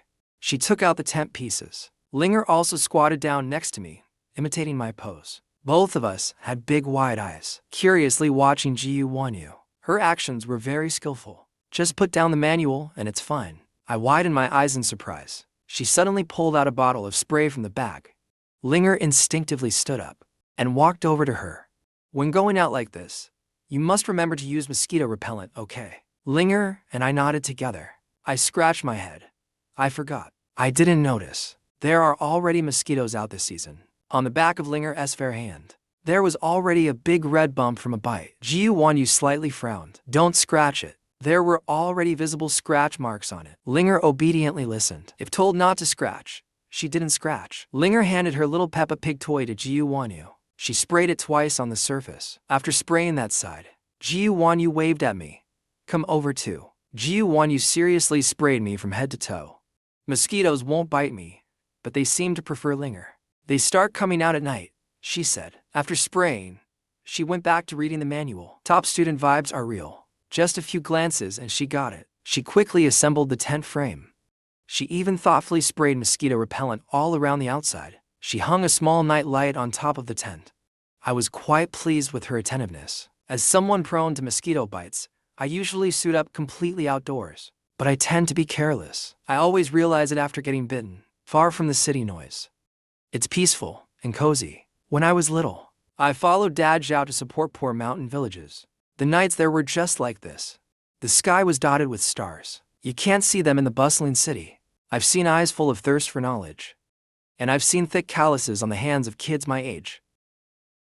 That's why I always worked harder, even though the outcome was always a bit short of lucky. But there's always a stubborn drive in me. Yet fate always seems to go against me. No matter how hard I try, I'm always falling behind. The comment I hear most often is that was close. Almost made it, asterisk psi asterisk. A voice beside me spoke up, breaking my thoughts. Nothing much, just thinking it'd be nice if things stayed like this. I looked at the sky like a giant curtain and sighed. If you like it here, you can move here. No way. I still have so many things to do. We can come back when we're old. We can even grow vegetables. I added, you grow them. I don't know how. When I was a kid, I tried raising flowers and plants. None of them survived. Even a cactus. I managed to kill it by overwatering. I sighed deeply. All right then. When it turned completely yellow, my dad threw it away. Gu Wanyu let out a gentle I turned to look at her. What do you mean I'm heavy. I snickered and turned my head back. You're always so busy. I yawned lazily. You're amazing. Working hard and still taking such good care of Ling'er. I was already about to fall asleep, but still trying to keep my eyes open to say, I'm so sleepy. There are so many things I want to do, but I'm always tired. Maybe I used up all my energy before turning 18. Could that be it? I laughed at that thought. Maybe it is. Sleep, her voice, sounded almost magical. Gu Wanyu had one arm behind her head. Next to her were the fast-asleep Piggy, Pillow, and me. She felt reluctant to let go of this moment. Maybe the horror movie from earlier was too intense. I didn't sleep very well. I woke up inside a dream. Cold sweat covered my forehead. I opened my eyes. Everything in front of me was pitch black. I couldn't even see my own hand. The once peaceful environment outside suddenly felt eerie. A dark and windy night. Strange shadows flitted by. The more I thought, the more awake I became. The more I thought, the more afraid I got. I reached out my hand to feel around. My palm touched something warm. I gently leaned closer. In the darkness, a woman groaned softly. What are you touching? I touched your hand. It's hot. Where's Ling'er? I asked. She reached behind and grabbed my hand. I touched a small arm.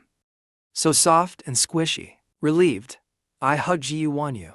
I had a nightmare. The woman's voice was gentle. What did you dream about? I forgot. I just remember bits and pieces. I'm scared.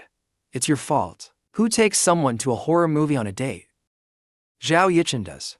Your reaction time is a bit slow, isn't it? I'm scared. Gu Wanyu suddenly went quiet. Why aren't you saying anything? Listen carefully, I suddenly said nervously. Hear what?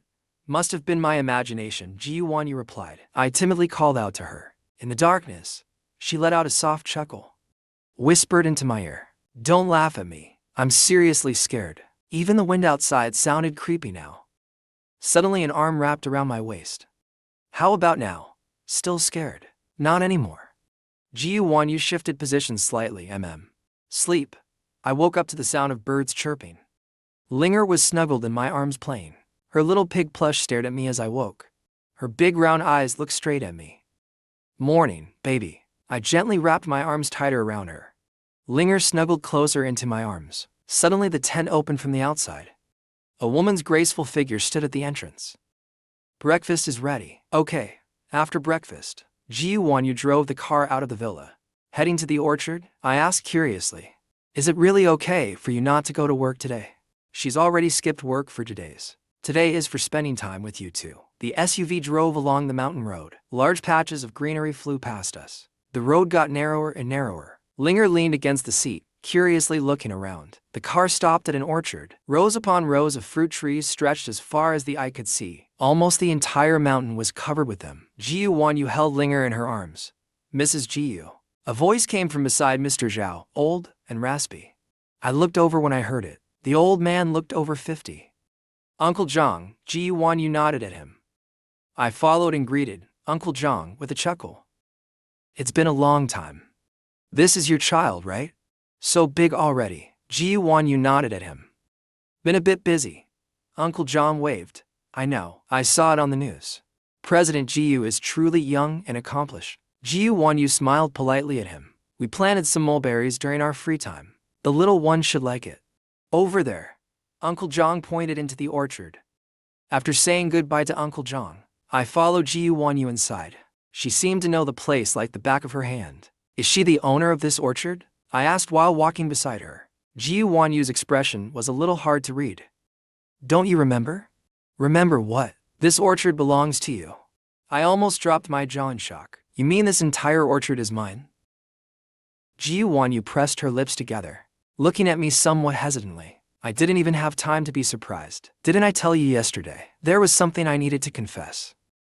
But she directly cut me off. We'll talk later. I had no time to respond. Gu Wanyu just left me with her back. Her eyes were evasive, as if she was hiding something. I quickly caught up. She hadn't said anything yet. When I heard a series of ee sounds, I turned my head. They must be the orchard workers. They looked excited to see Gu Wanyu. They anxiously signed with their hands. Gu Wanyu nodded at them. They are deaf-mute.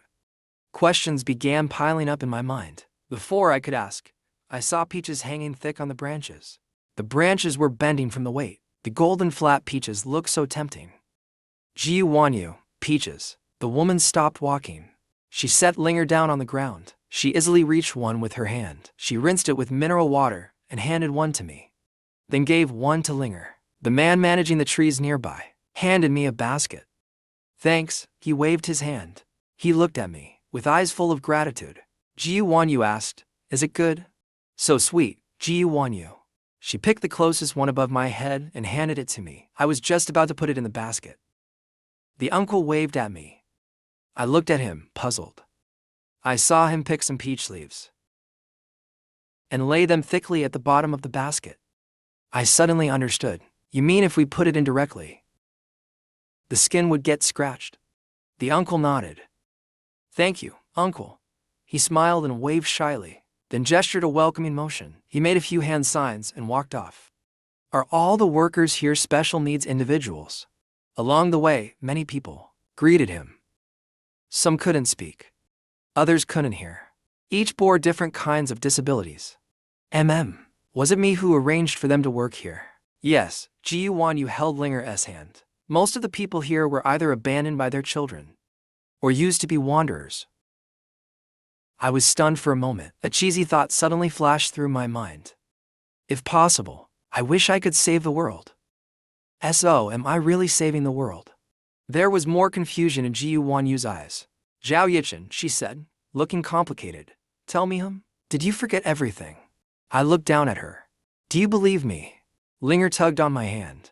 I looked down. Ling'er raised her peach juice-covered hand to show me. Only then did I take out a wet wipe and crouch to clean it. Actually, I thought, this isn't so bad. At first, Gu Wanyu disliked me so much, and now she's spending time with Ling'er. I said, since we're being honest, let me tell you everything, okay? Gu Wanyu replied softly, I was satisfied with that.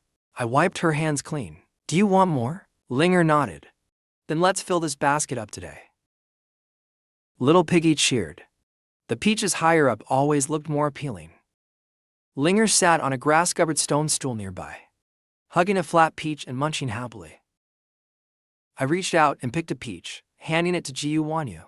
Seeing that, Ling'er placed her pig plushie on the grass, ran over to Gu Wanyu, reached out, and put the peach into the basket by her feet. Just like that, we filled half the basket. Didn't you say there were also mulberries? Gu Wanyu lifted the basket, follow me. The mulberry trees were in a small section, dark purple and ripe. I couldn't resist picking a bunch, but before I could eat them, they were taken away.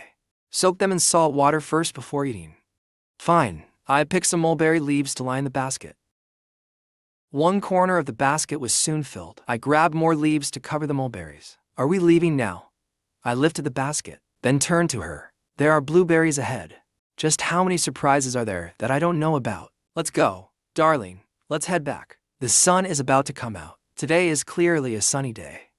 The sun is already starting to shine. Blueberry bushes are short. Ling'er picked them very seriously. Each little handful, she cupped and dropped into the basket. Ling'er is definitely going to be a top student. I couldn't help but comment. Such focused attention. So tiny, standing next to the blueberry bushes. She didn't eat, just quietly pick them. It was scorching noon. Ling'er's little face was flushed red from the sun. Let's go.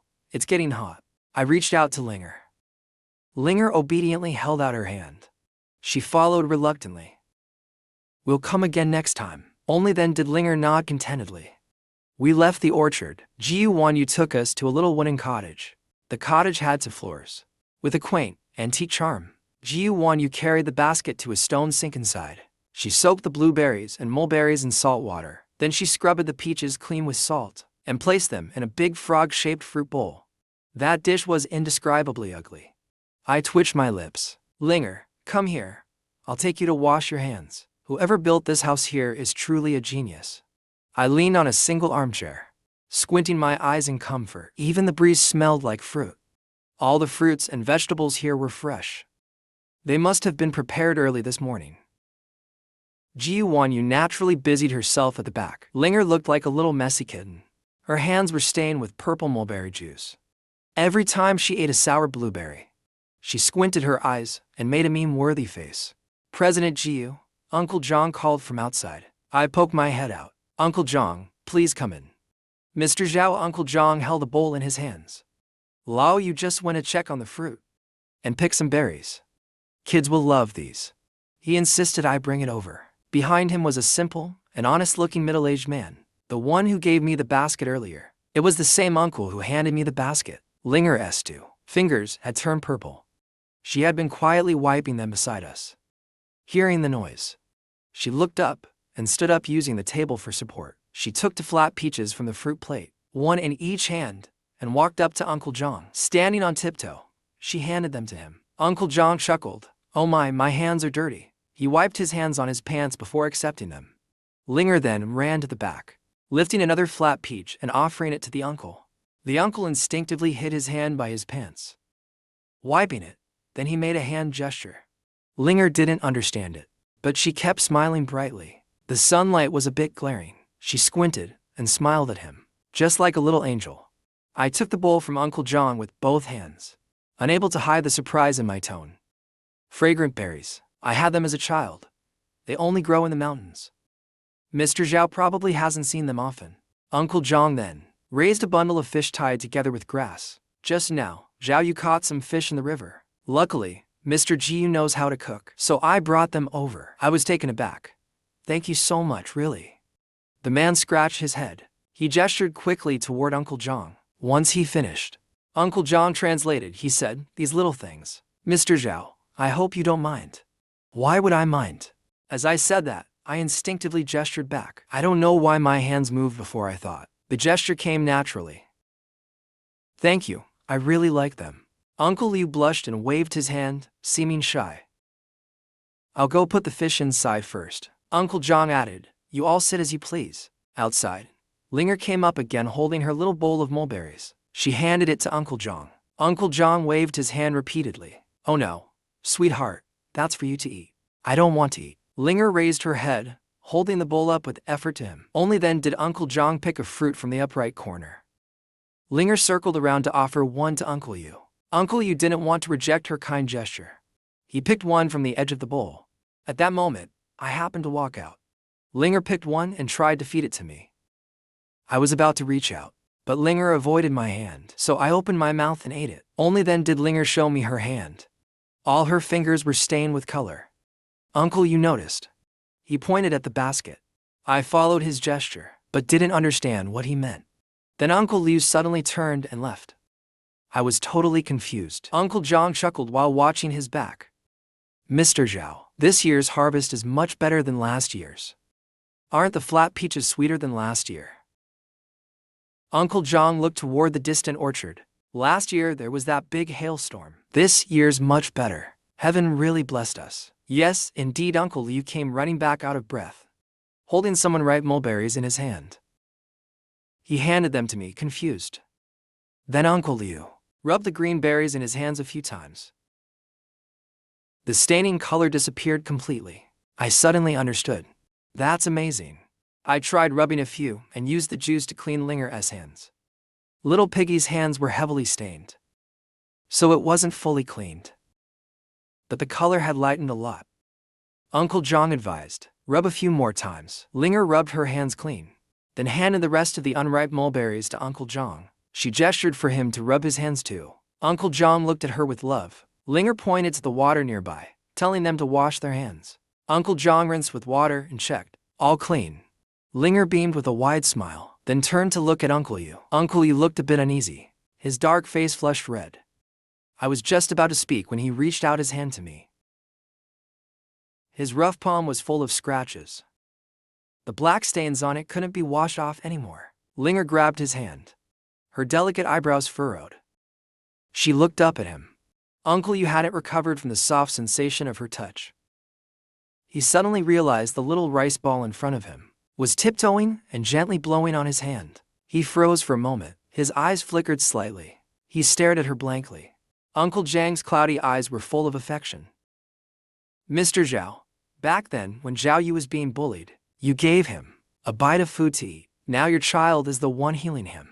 He really doesn't know what to say. Uncle Liu had a high fever when he was young, which caused him to lose hearing in both ears.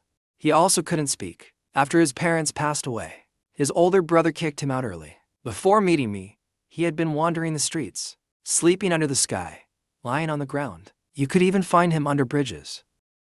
There were always mischievous kids who threw stones at him. He thought they were playing with him, and even laughed along. But later, they got worse and worse. They threw the recyclables he collected into the river, and even burned his only blanket. He couldn't speak, so he could only kneel there and cry.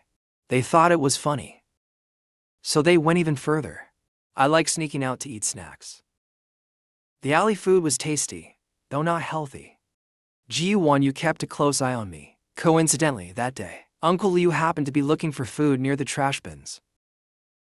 I looked at him with a mix of pity and fear, and wanted to walk around him.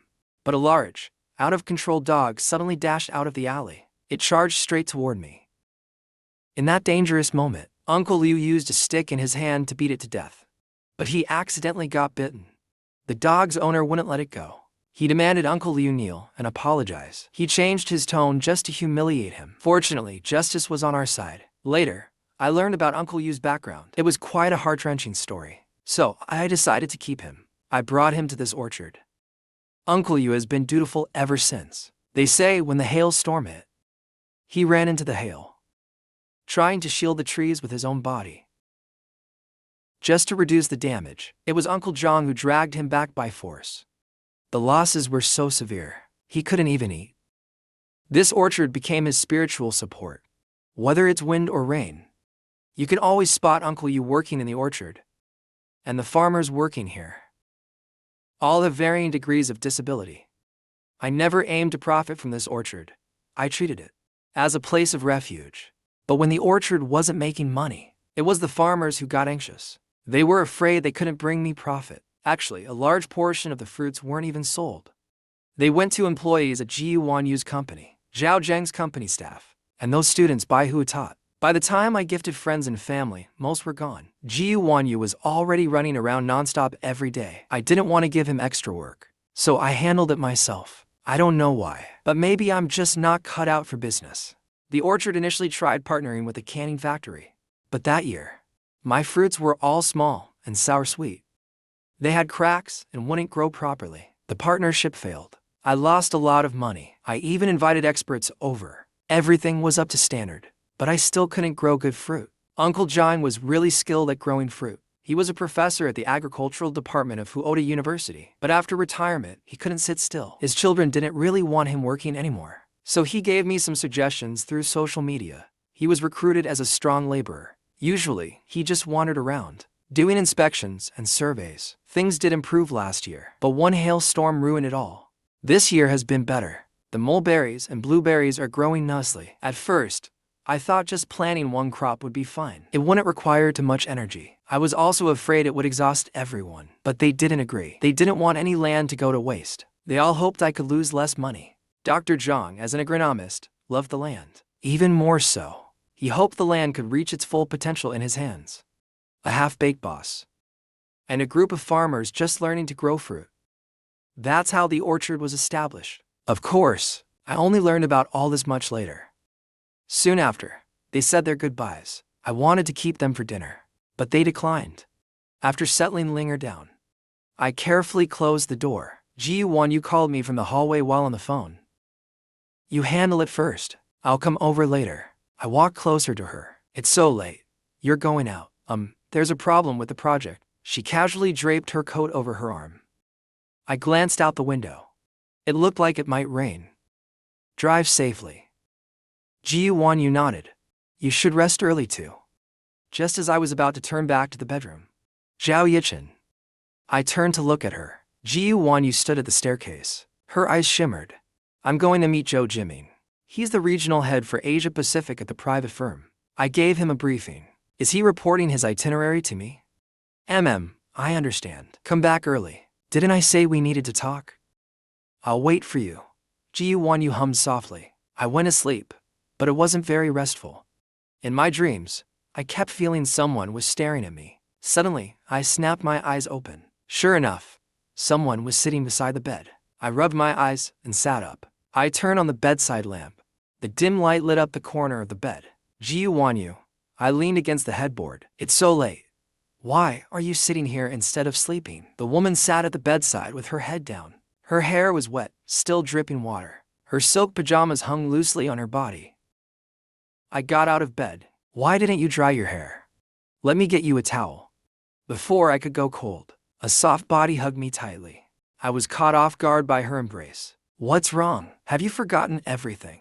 She asked in a hoarse voice. I froze for a moment. She continued. You don't remember anything, do you? I pressed my lips together. Gu Wanyu, do you believe me? I've asked you more than once, do you believe me? Gu Wanyu nodded. If you say so, I believe you. Do you remember the day I confessed to you? After that, I went drinking with Kezan. When I woke up, I was already here. Gu Wanyu, I came here from when I was 18 years old. The person in front of me said nothing for a long time. After a while, she let out a bitter smile. No wonder I thought I was the one going crazy. Why are you only telling me now? Because you believe me. The woman's arms tightened around me. You've known I believe you for a long time, haven't you? I knew what she was concerned about. Gu Wanyu, whether it's the 18-year-old you or the 24-year-old you, I would still fall in love with you, even if I've forgotten loving you. It's only a matter of time. Gu Wanyu shook her head in my arms. No. It's that the 24-year-old you doesn't like me. You hate me. You regret marrying me. A wave of ache spread across my chest. She was crying again. You don't like me. You like someone else. I cupped her face. Her eyes were red. She looked completely broken, like a puppy abandoned in a rainy night. Helpless and lonely. My heart suddenly ached. Maybe my soul is 18 years old, but my body is 24. I said as I gently kissed the corner of her lips. Inside, I'm still 18, but the 24-year-old me never, not even a bit. She froze. You said I like someone else, but clearly, only when I'm with you. Do I feel my heart beat faster? Lu Yuwei. Gu Wanyu stared into my eyes. What does it feel like being with Lu Yuwei? I looked serious, a headache. I saw that she was genuinely pained. She pressed her lips together. Let's not talk about that. I have so many questions for you. I'm not sleepy anymore. That orchard wasn't mine. Gu Wanyu nodded. The orchard had good yields before. The owner planned to immigrate. So Dad bought it. Later the harvests weren't so good. I asked, was that after I took over? Gu Wanyu nodded. Yes, you never planned to make money from it. I continued. Then what about Uncle Zhang and Uncle Yu? Gu Wanyu replied. Uncle Zhang was a professor in the agricultural department. He had retired. He accidentally came across your rants online after retirement. He gave some advice, and you invited him to help. Uncle Liu used to be a homeless man. You were once almost attacked by a vicious dog. He saved you. The others in the orchard were also homeless. Poor people who weren't treated kindly. I looked joyful. So I really saved others? So I really became a ray of light in their lives? I felt happy. At least I did one thing right. Since I took over, the orchard had been running at a loss, but maybe that was my intention from the start. It was never about making a lot of money from the orchard. When I heard I was the owner of the orchard, I was worried whether the 24-year-old me would exploit them. Especially someone as honest and sincere as Uncle Yu. Even if he were exploited, he would probably still be grateful. Thankfully, that didn't happen. Gu Wanyu's gaze softly fell on her face. You've always been a ray of light in other people's lives.